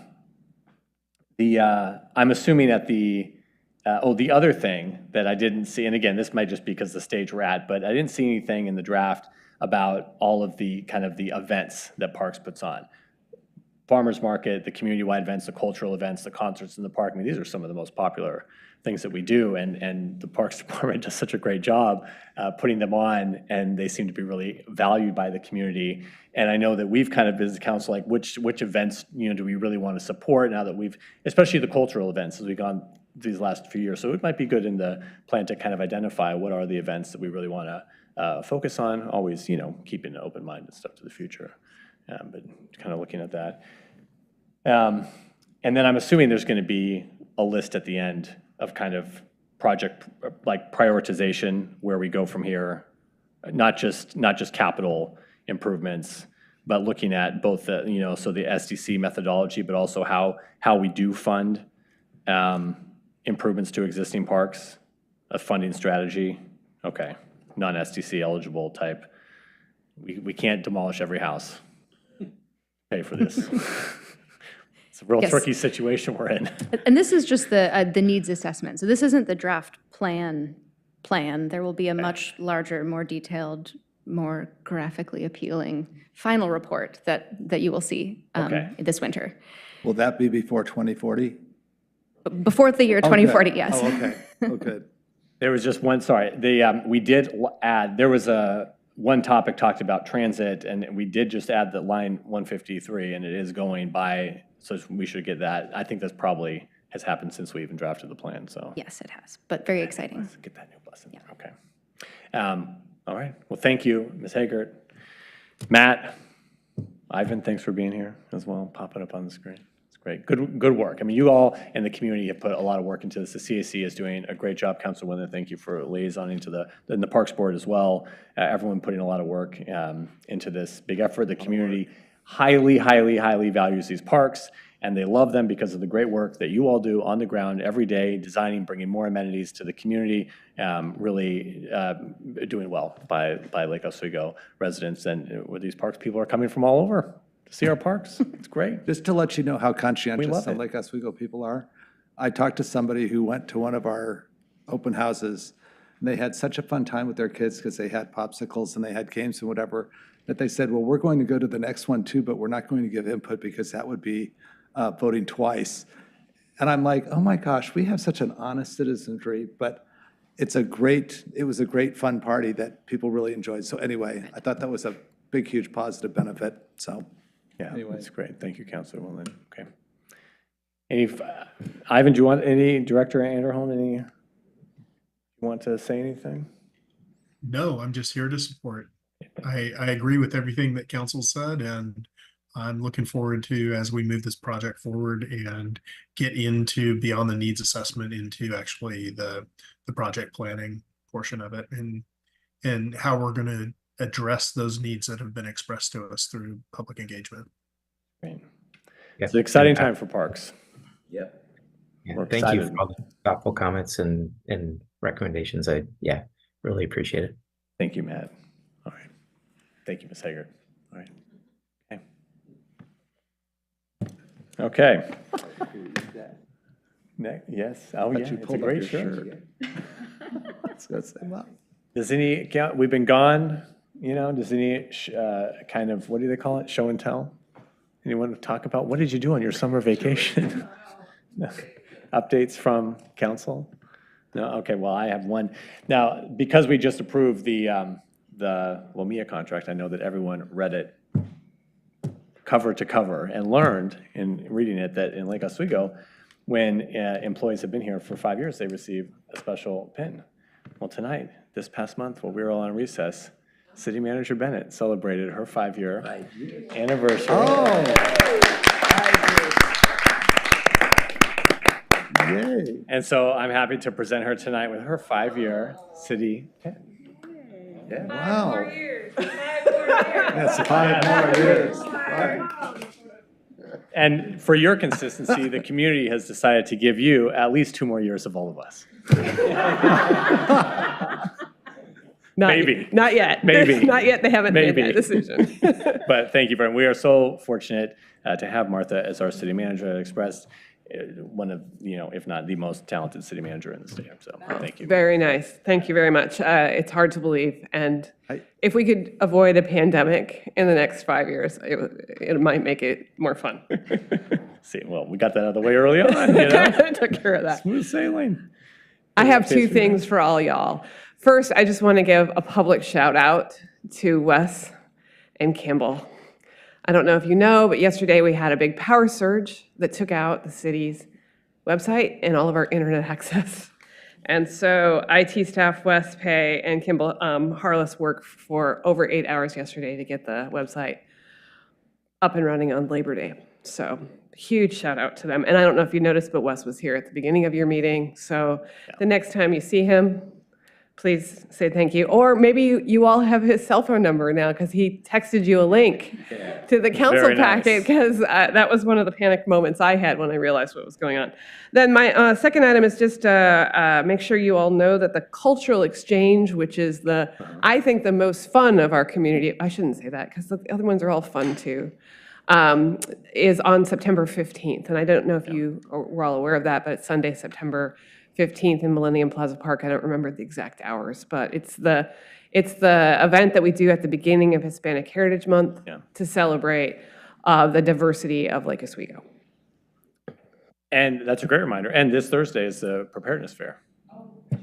Right here at City Hall. And if you haven't signed up to come see not just get your big water jug, but we're going to have the big shaker here. So if you want to experience an earthquake in the only safe possible way to experience an earthquake, make sure you come and experience the big shaker. Do multiple people get in the shaker at one time? I think that it is multiple people. So it's like being in an apartment or an office building, right? Yeah, so. All get in the shaker together. Together?